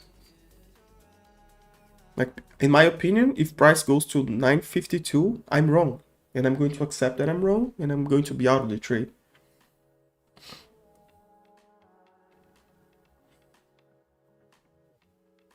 Yeah, now it's just an odds game. But like I said, like before, on the 5, it did not broke lows. Like, look at this. Like, there's like 40 minutes that we don't break lows on the 5. So even though this 5 minutes is a red candle, is a good indication that maybe we break lows. I was seeing highs or lows, like it's lows, like it doesn't break the lows of the 5 minute. This is not a good sign, you know, because when you break lows on the 5 minute, it's an indication that, let's say, on the 1 minute, the market structure is changing, you know. So we need to see lows break, you know.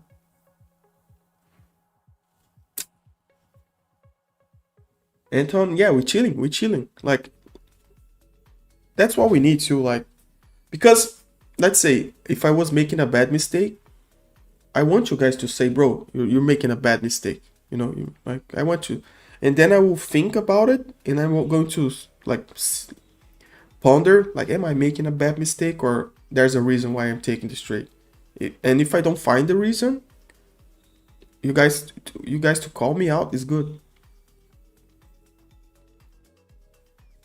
Net, yeah, Pasha's coming in on the New York session.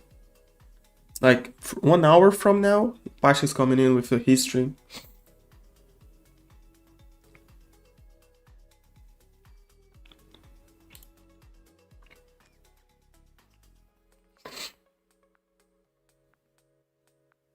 Daily, do you use 5 minutes for the lowest time frame? No, I use the 1 and the 2 minutes also.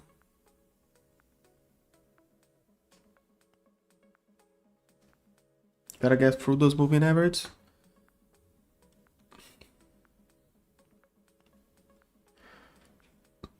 Yeah.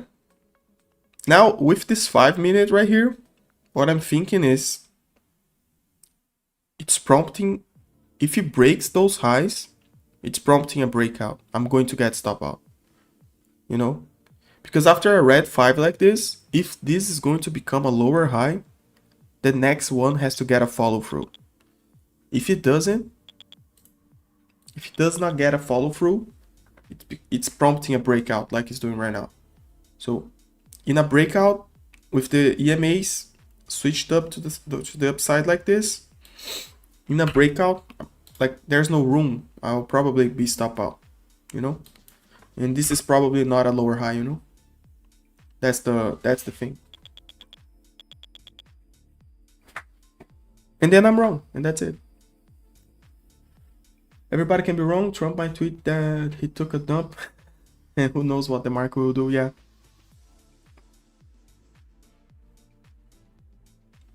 With a stop, every trade we take as part of our trading plan, risk versus reward.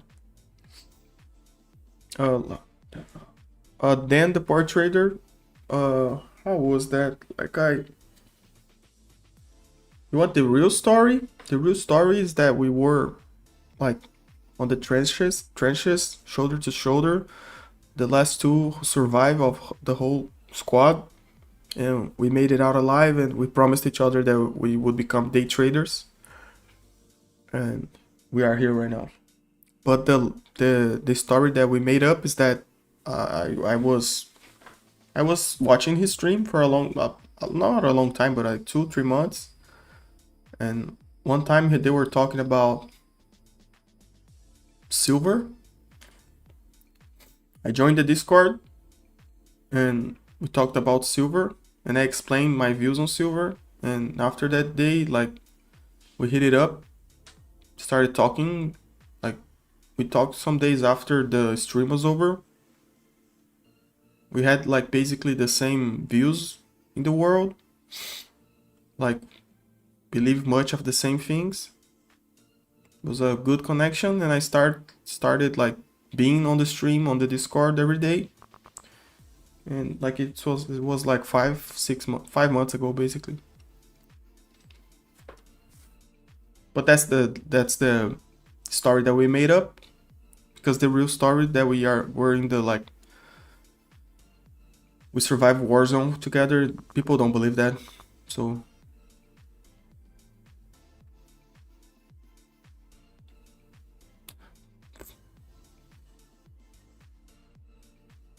involves like grenades and Rambo style shooting. We blow up the market maker. That's why he has no legs and no arms. But he asked us to save him, so we dragged him out.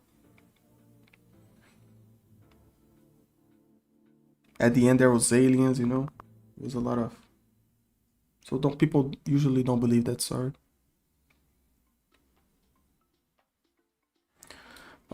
I'm going to take one out before the 21 because I don't know if it's going to break the 21, you know? Like right now, if you believe on the longs, right here is the best place ever to buy. You rescue Pasha from a Rio de Janeiro slam. That was that was after.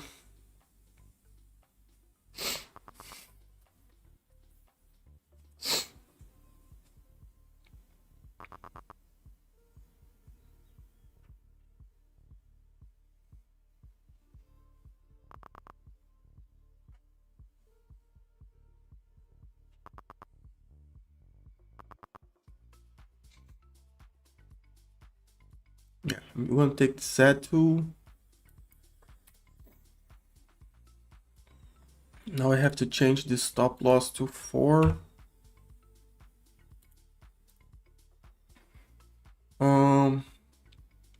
What do I do with the stop loss?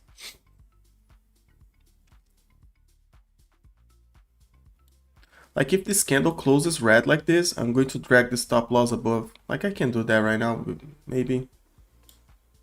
Yeah, stop at break even.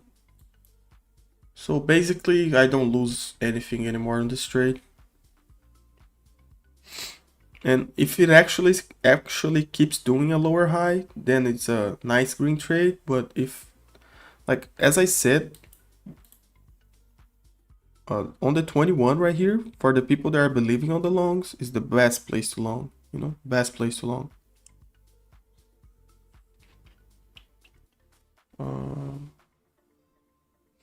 I wouldn't be holding too long pre-market. Invest gospel. Move stop loss to break even. Yeah, I just did that because like if this candle reverses, I don't want to be in this trade anymore because if it's going to break the 21, I see it go, you know? I see it like really break and don't find buyers, you know? If I find buyers on the EMA right here, it's not an ideal trade anymore to be on the shorts because probably we break highs.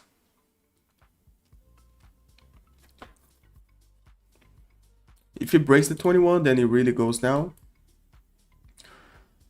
And my take profits, it's here because it's just before this order block right here. No, there's no like there's a reason that the take profits there too.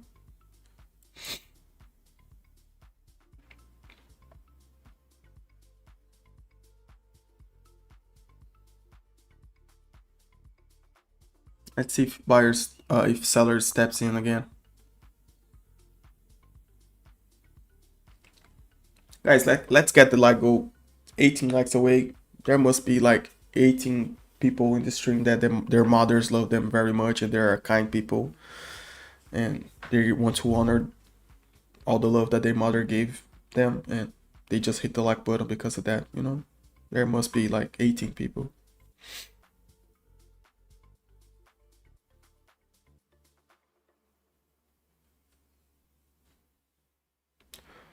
The EMAs are the white one, it's the 9 and the blue one is the 21.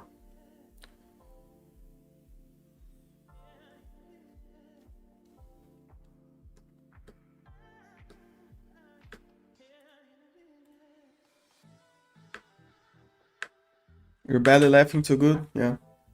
People don't believe, man. People are not used to real stories anymore. All they want is AI technology fake stories.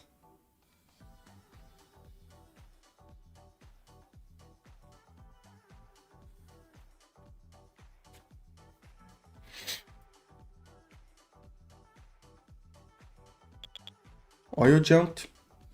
Yeah, it's finding buyers again at the 21. This is not so good. This last 5 minute, big wicks on the bottom. To the trade that I'm in, it's not that good. I'm just going to play this bar by bar. You know, if it breaks the highs of this bar, I'm out. But as I said, like for the longs, buying at the 21 will be like the best possible place ever.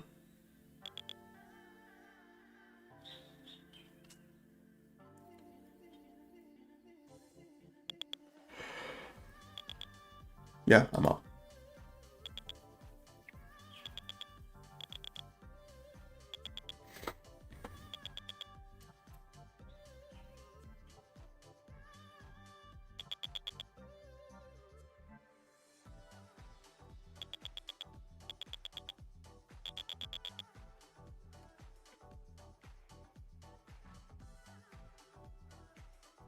Let's get the light going, guys.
What a spike, man. This is some type of news?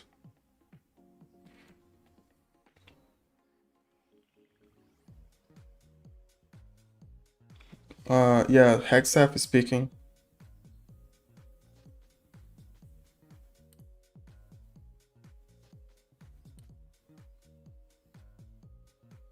Of facilitating the safe passage of international commercial shipping through the Strait of Hormuz. Over the past 7 weeks, Iran's repeatedly threatened and attacked commercial shipping in the Strait in order to effectively cut off commercial traffic and damage the global economy by obstructing one of the world's most critical maritime checkpoints, a vital transit route for approximately 1/5 of the global oil. Some people like, oh, OIM. Disregards established navigational rights in the law of the sea, and the regime led by the IPC is effectively the entire global economy hostage. Let me give you an update of the last few days of activities. And if you take a look at the map here, as the Secretary said, the United States has established Project Freedom to open up the Strait of Hormuz. This graphic highlights the kinetic engagement. One is the 9 EMA, the other one is the 21, and the other is the VWAP. Against the region. Bernard. Blue dots show the groupings of commercial, cargo, and tanker vessels. And the United States has established a significant presence over the strait here in order to open up the free flow of commerce, noting the blockade still continues along the eastern flank. The map shows the examples and samples of Iranian attacks against commercial vessels in the strait, as well as the Gulf of Oman and up in the Arabian Gulf. Since the ceasefire was announced, Iran has fired at commercial vessels 9 times and seized 2 container ships. And they've attacked U.S. forces more than 10 times, all below the threshold of restarting major combat operations at this point. You can also see the group of tankers and cargo vessels in the U.S. blockade line, as I mentioned. As a result of Iran's indiscriminate attacks across the region, there are currently 22,500 mariners embarked on more than 1,550 commercial vessels trapped in the Arabian Gulf, unable to transit. In addition to shipping, Iran has continued to deliberately attack its neighbors. Just yesterday, Iran attacked Oman once and the UAE 3 times, including an attack on Fujairah oil terminal, which was successfully defeated. They also launched cruise missiles, drones, small boats at U.S. forces defending commercial shipping in the Straits, and United States Navy MH-60 helicopters and Army Oof, oil is going crazy, guys. helicopters successfully defeated those threats. Thus far, today is quieter. Let me describe this defensive operation just a few clicks down for you. As the Secretary said, Project Freedom is designed to protect commercial shipping and help restore the flow of commerce through the strait and sustain freedom of navigation. CENTCOM has established an enhanced security area on the southern side of the strait that is now protected by U.S. land, naval, and air assets to help defeat further Iranian aggression against commercial shipping. I'd like to share a little bit more about U.S. capabilities, but for operational security purposes, I'm not going to get into specific details out there. On the surface, guided missile destroyers and other warships are detecting and defeating Iranian threats. This includes fast boats and one-way attack drones. In the air, more than 100 fighters, attack aircraft, and other manned and unmanned aircraft, synchronized by the 82nd Airborne Division, are in the air 24 hours a day, providing defensive overwatch for the enhanced security area and its approaches that I discussed. These forces are comprised of over 15,000 American service members and have established localized air and sea control to protect against Iranian threats. Commercial vessels that transit through the area will see, hear, and frankly feel U.S. combat power around them on the sea, in the skies, and on the radio. And as of this morning, as was mentioned prior, 2 U.S. flag merchant vessels have transited, and we anticipate more to transit over the coming days. Further up the Gulf, U.S. Naval Forces Central Command continues to work to identify and mitigate any threats. Beyond Project Freedom, CENTCOM and the rest of the Joint Force remain ready to resume major combat operations against Iran if ordered to do so. No adversary should mistake our current restraint with a lack of resolve.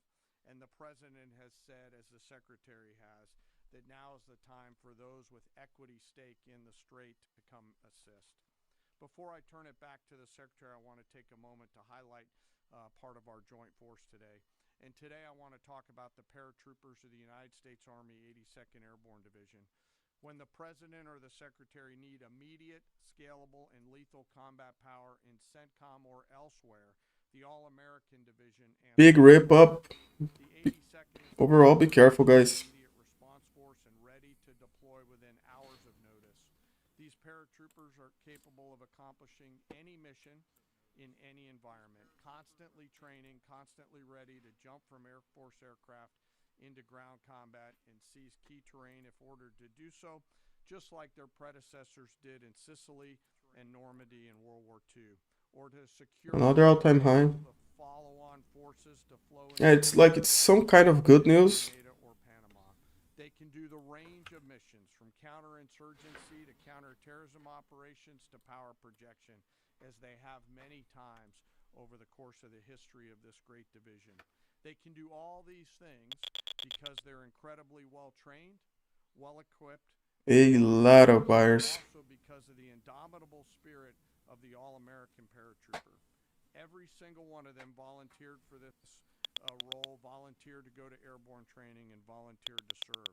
But this division is now more than just a formation that we use for forcible entries.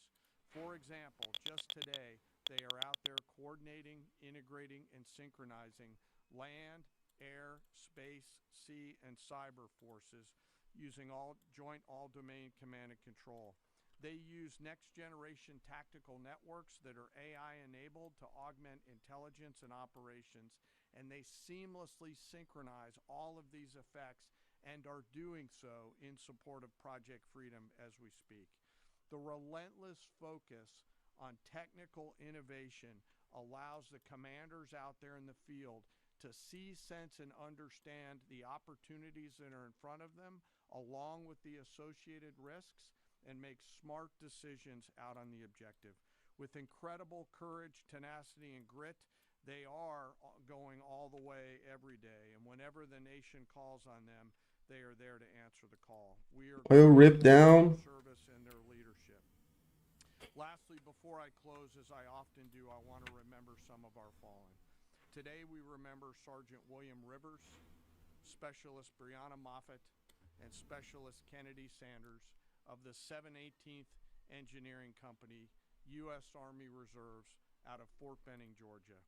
They were tragically killed on January 28th, 2024, when attacked by an Iranian-backed proxy force at Tower 22 in Jordan. We continue to carry on their memories.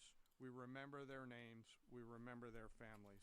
And the Secretary and I are deeply grateful for all of our deployed forces who are out there doing our nation's work. And sir, with that, I'll kick it back over to you. Very good. We'll take a few questions. Go ahead. Thank you. Questions time. Alexandra Ingersoll, One America News. Questions time. Mr. That's Secretary, what's do you up. assess what's left of this small boat fleet to be a significant threat or a nuisance to be managed? And then secondly, what is your message to critics who say that the U.S. doesn't have a strategy in this mission? Well, any threat needs to be taken seriously. And just like those 6 attack boats that the chairman mentioned were taken seriously and dealt with before there were any real threat to the American military vessels that they were approaching. And that is, small craft like that are all that Iran has. Hit the like, guys. Their ability to get close with a destroyer of the capabilities that we have is limited, but we're going to take it very seriously and kinetically, quickly. We're not going to allow a threat to gather. And I can tell you, even from just this morning, the strategy remains laser focused. In fact, what I think you see from Project Freedom is that we're not allowing ourselves to get distracted. This is a separate and distinct effort, temporary in nature, that we plan to hand over to the world. The world has expressed a desire to be a part of this, as is often the case, or maybe almost always the case. American leadership is required. So the president was willing to undertake this, send commercial ships through, send destroyers in, provide this red, white, and blue bubble of protection, and encourage the world to step up.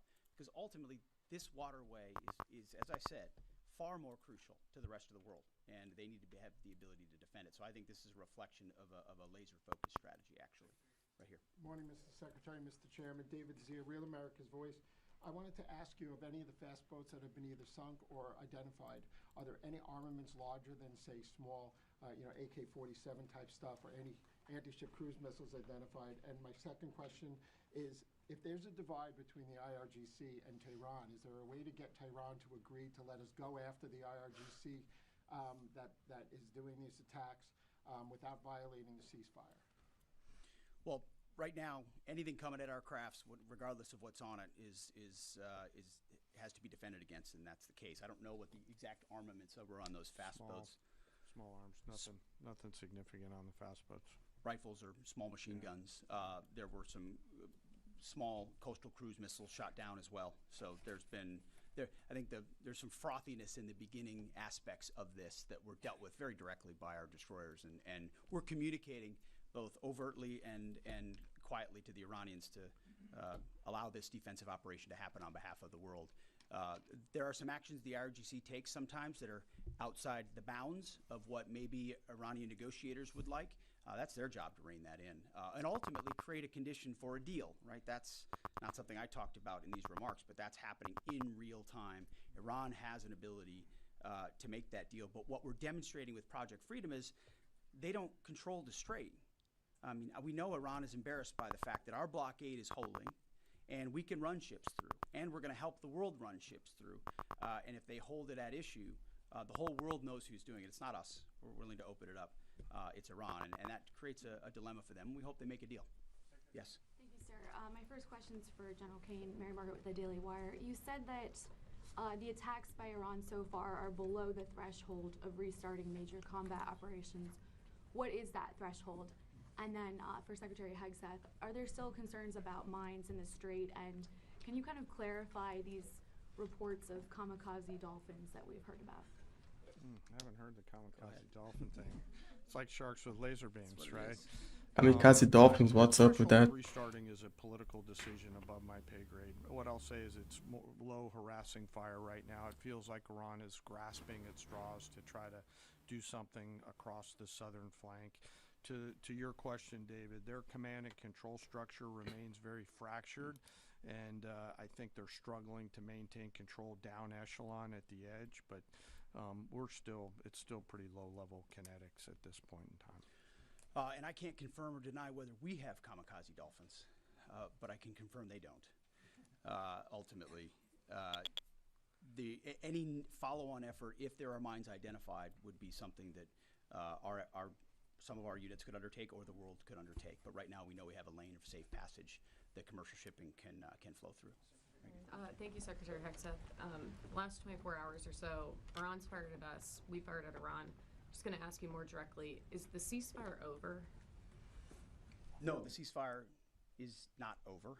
Ultimately, this is a separate and distinct project, and we expected there would be some churn at the beginning, which happened. And we said we would defend and defend aggressively, and we absolutely have. Iran knows that, and ultimately, the president's going to make a decision whether anything were to escalate into a violation of a ceasefire. But certainly we would urge Iran to be prudent in the actions that they take to keep that underneath this threshold. This is about the straits. This is about freedom of navigation. This is about international waterways.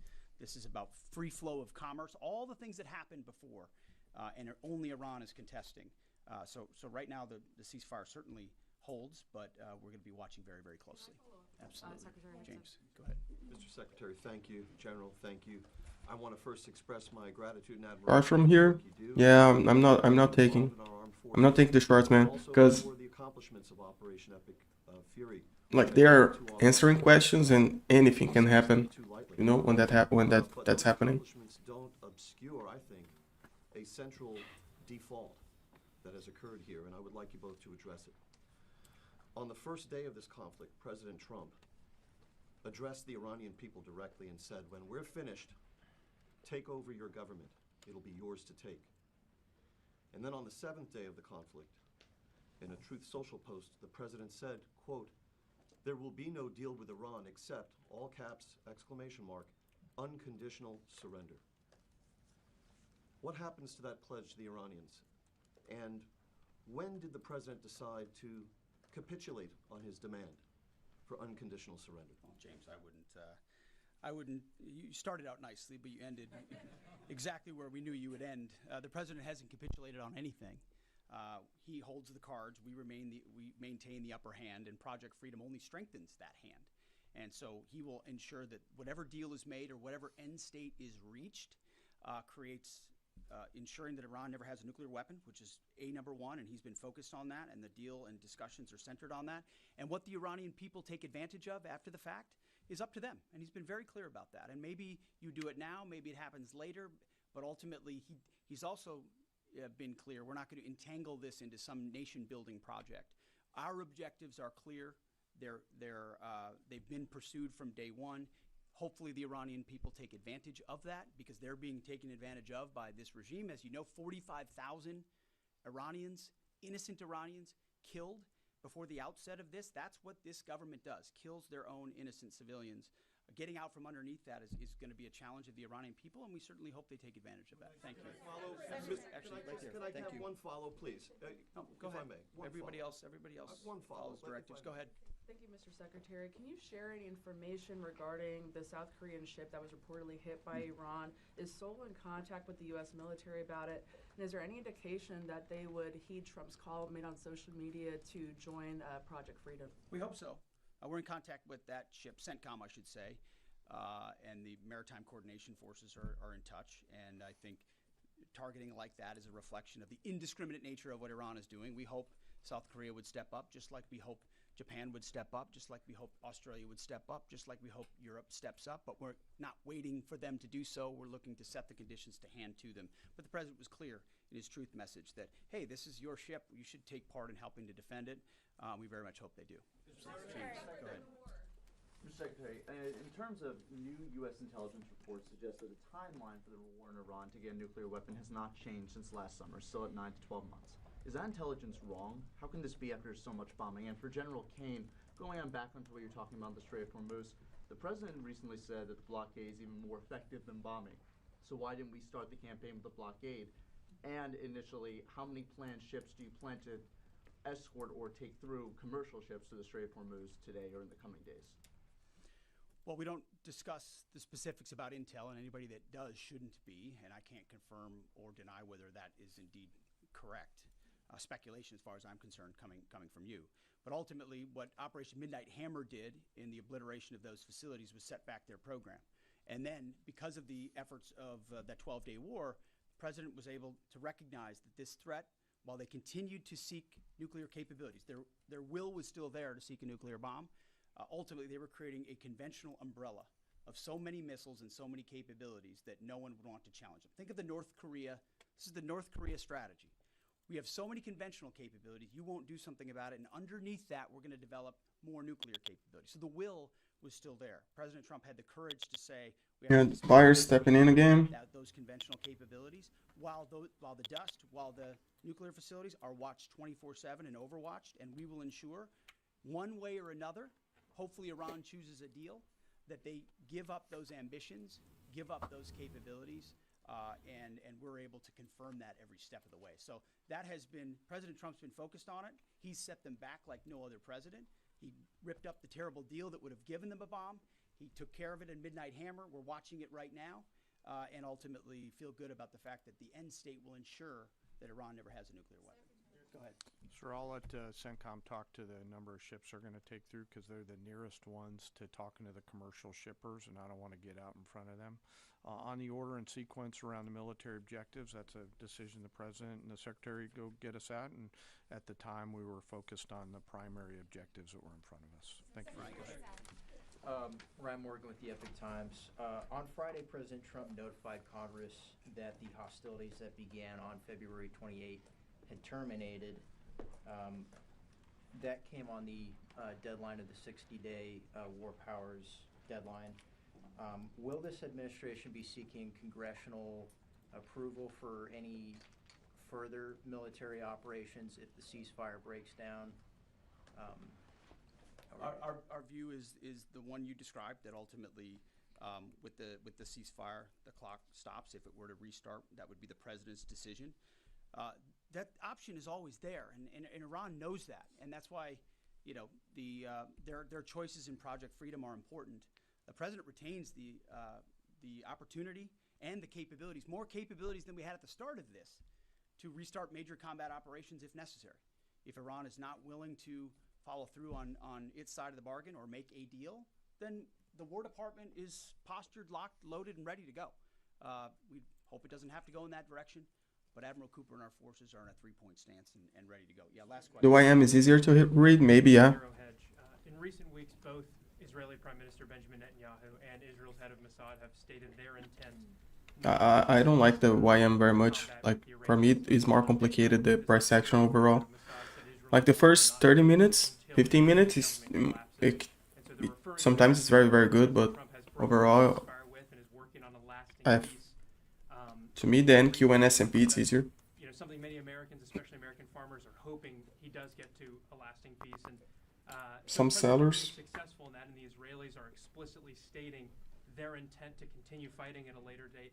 How can you ensure America doesn't get roped back into a war if that comes? And secondly, with Netanyahu comfortable tweeting something like that out, and also Netanyahu has continued bombing Lebanon despite President Trump explicitly I would say your telling him question not is to. based on the false premise that somehow President Trump is being pulled in by Prime Minister Netanyahu to any of these actions, and that's where you're going. Just to be clear, President Trump has led at every step of this based on his view of American interest and America first, and we're grateful that Israelis have been very capable partners at many steps of this, and they may have some objectives at times that are slightly different than ours, but there's only one hand on the wheel ultimately directing this, whether it's Project Freedom or previously Operation Epic Fury, and it's President Trump. So we're grateful for their input, their insights, the existential nature of the threat they face from an Iranian bomb, the capabilities that they can bring to that, but ultimately the coordination will happen with the leadership of President Trump. Thank you very much. I appreciate it. Thank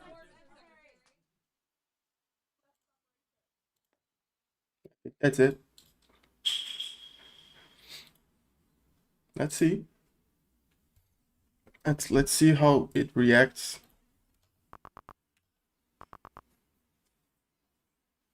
Let's see how it reacts now.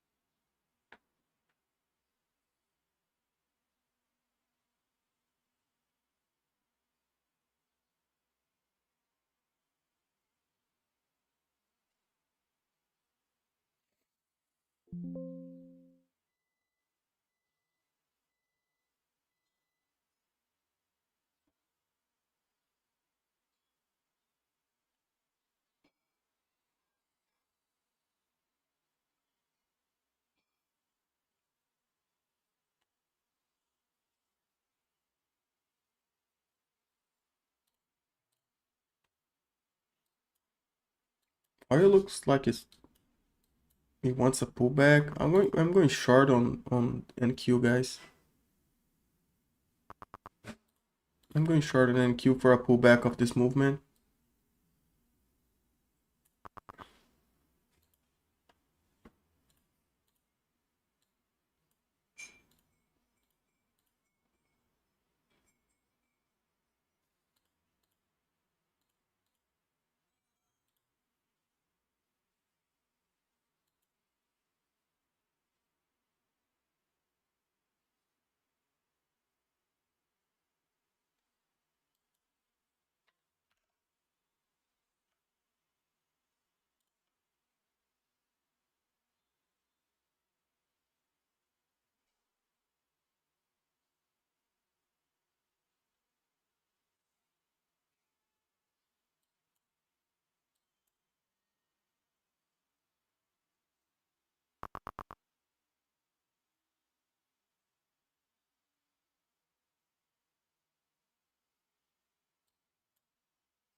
It's good for sales, maybe. Maybe. Maybe we see a pullback of this movement to find traction again around the EMAs, you know? That's what I'm waiting for. We just touched 28,000. Maybe we see a pullback, you know?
Yeah, interesting day, interesting London session.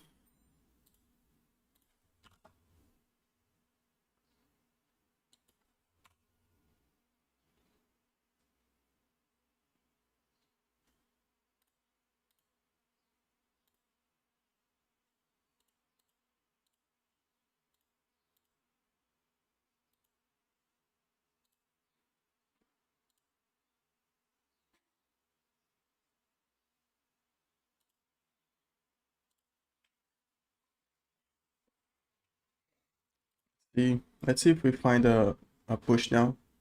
Let's see if we find a push down.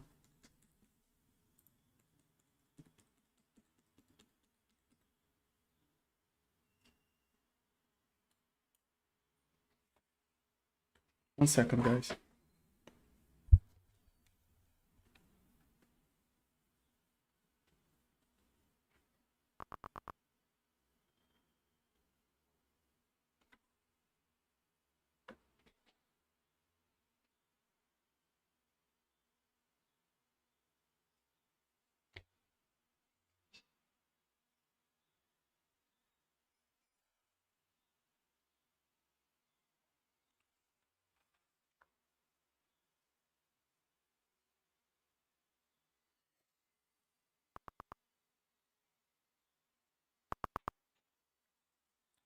Sellers stepping in.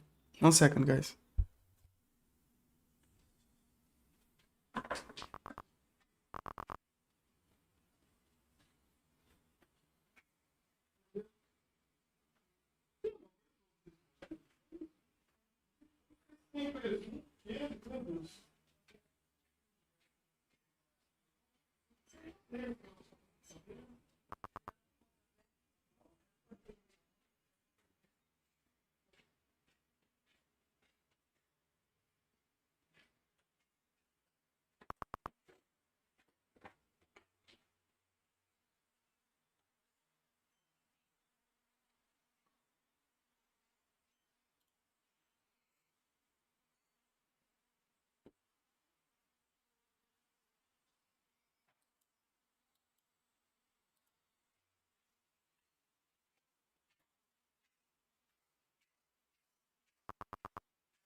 Sorry, guys.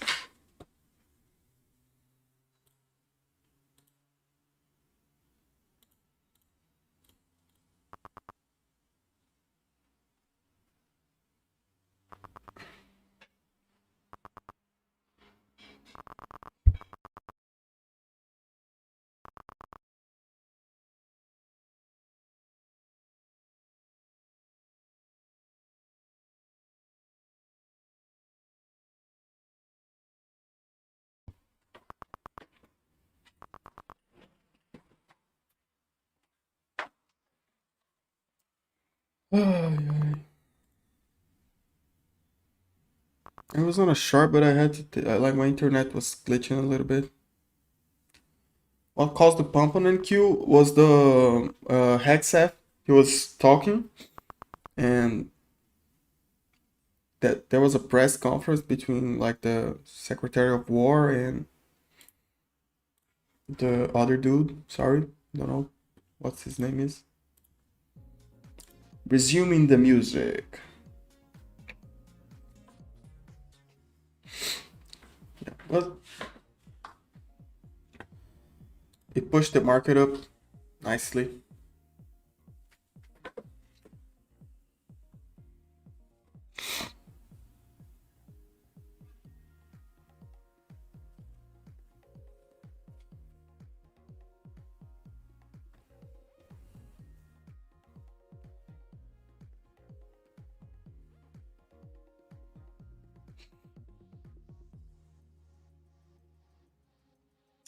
Now S&P is giving a pullback bigger than NQ. Oil is giving a pullback too.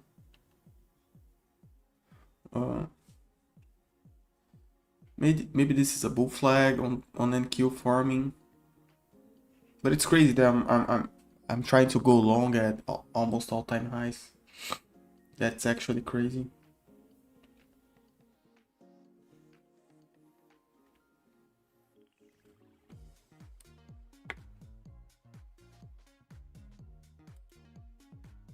That's actually crazy.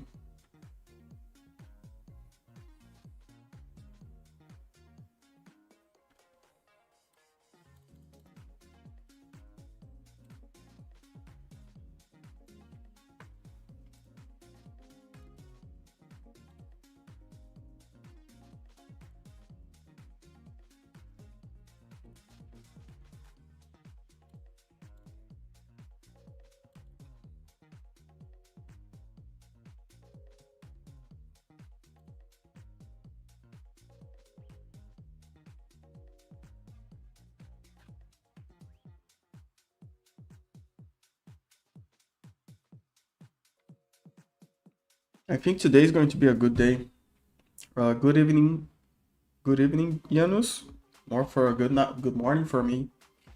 Stalling a bit, well, yeah.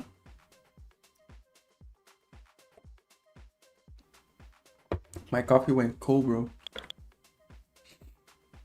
You like my mug? You guys like my mug? Meow. It's my wife's mug, bro. But it's a manly mug, you know?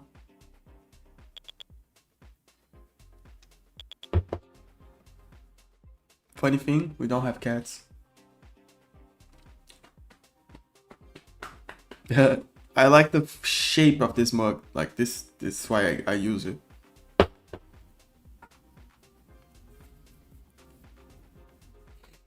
Market stalling, and like it's a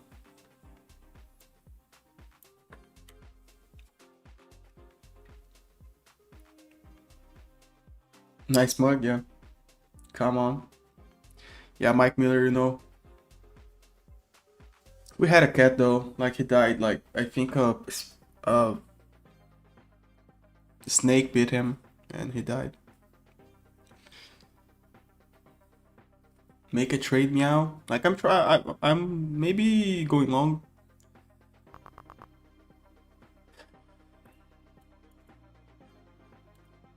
Yeah, the 15 minutes looks bearish right now. But let's see, I want to go long.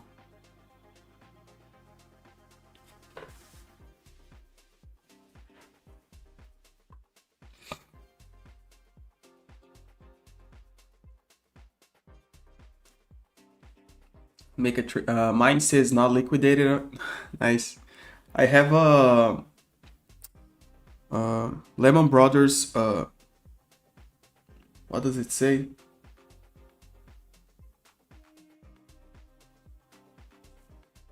I forgot. Oh, Lehman Brothers Risk Department 2008. It says on the mug. Yeah.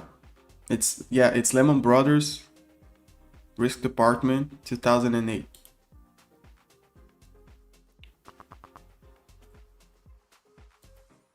I'm going in on the longs. I believe I can fly on this long. Actually, let me deleverage on one. Oh, let's see if buyers step in again.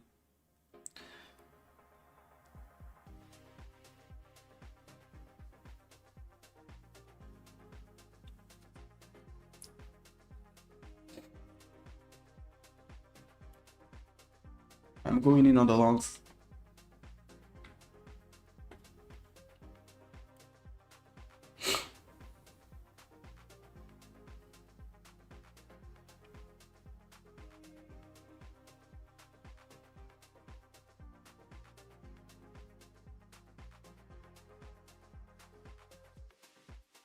Oh, understood. You thread falling.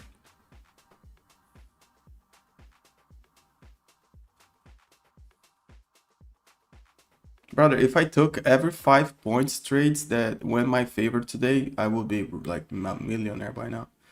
But maybe that's the secret. Like every trade that I took was like instant 7 points, 8 points, 9 points. And it just does not go. Ooh, you guys hit the next like goal. Guys, we have probably 5 minutes before Pasha comes in for you guys to make a push, just squeeze the next like goal. You guys know how it works. Like show Pasha that you guys are really liking the stream, for me to be able to keep my job. Maybe he lets me to keep doing this. But overall, it was a good day. Like we didn't participate on this push up here because like it was pushing towards all-time highs based on a press conference from like war secretary. I'm not participating in that, but we took some good trades overall.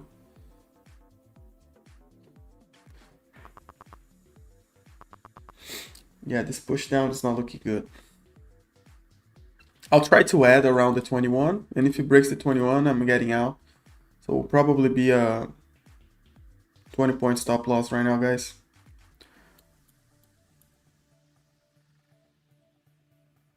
The 15 minutes looks bearish and it needs a correction.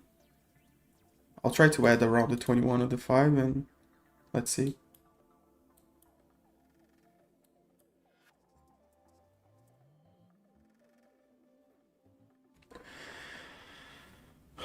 Long's kind of sketchy. You, Piotr, you have any open trades? Wait for a New York session, 100%. Like, it's best to wait now for the New York session.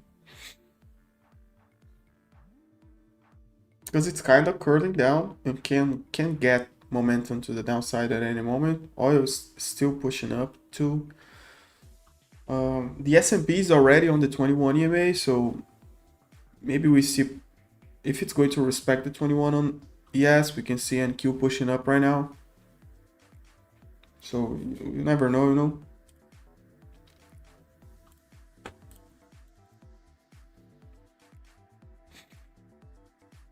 You never know, You try to go short around 28.030.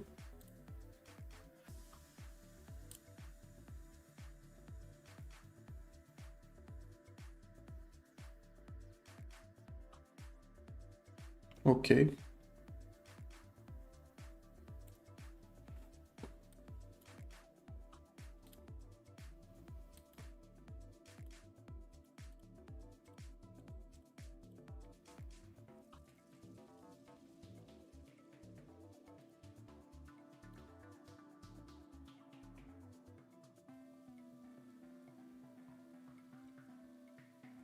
I'm not taking shorts around here. I'm betting on the long. Let's see what happens. I'm trying to add around 960, and if it breaks below, I'm not doing nothing.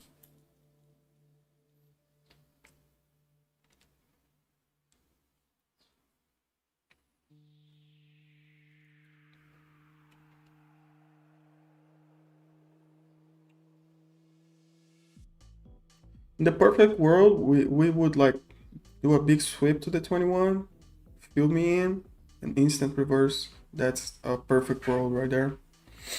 Tom Black, good morning, my friend. How you doing?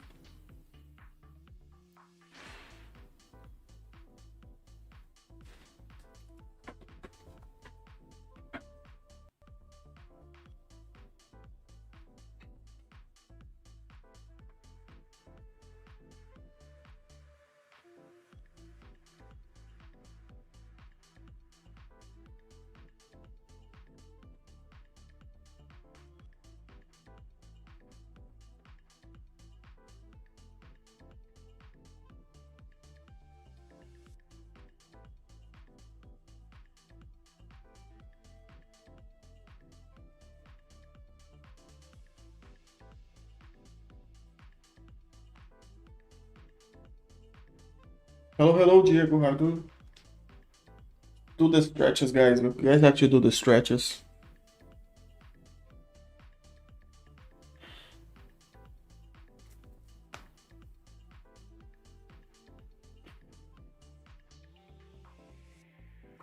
Works booming, sun is shining. Beautiful.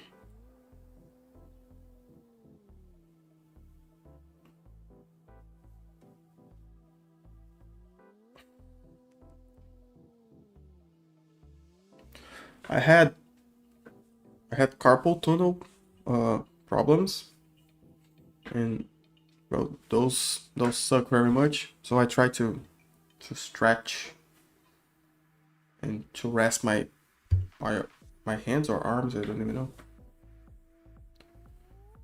Don't be holding your mouse every day, all day long, bro. If you're not clicking, take your hands off the mouse.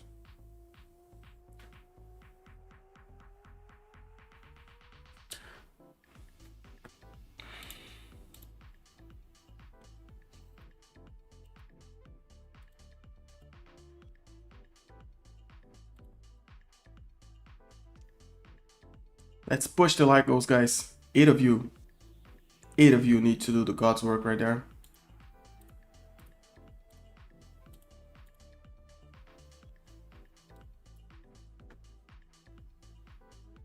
Seven of you.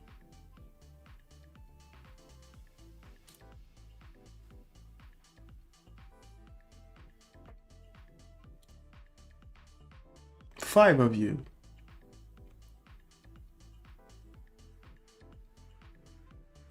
Four of you.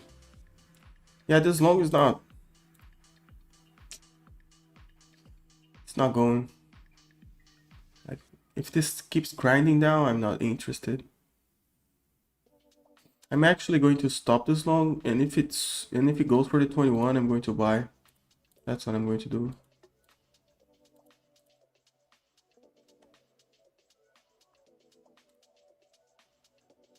Oh, you guys squeezed the 150. Thank you, guys.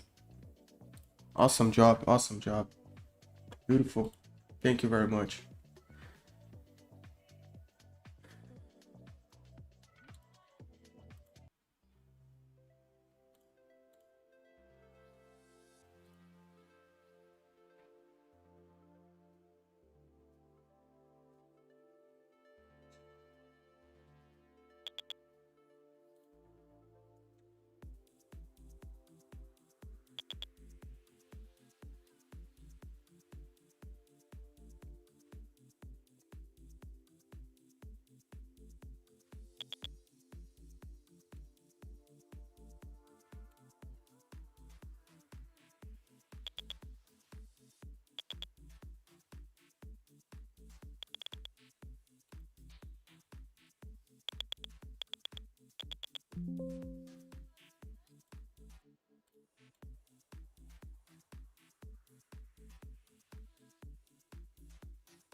I'm trading a TPT 150k right now. That's what I'm doing, guys.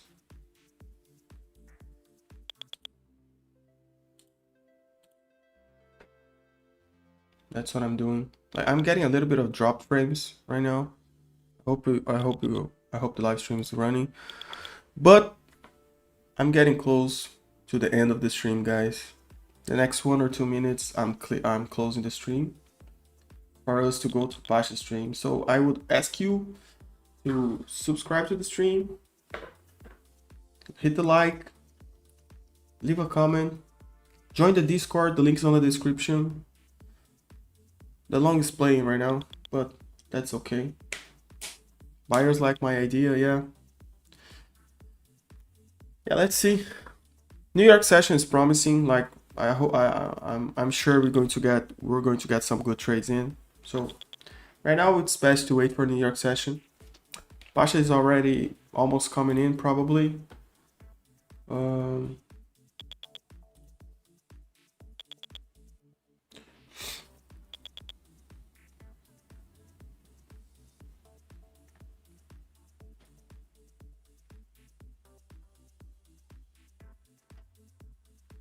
Yeah, guys, thank you very much. Some of you are already going. Thank you very much.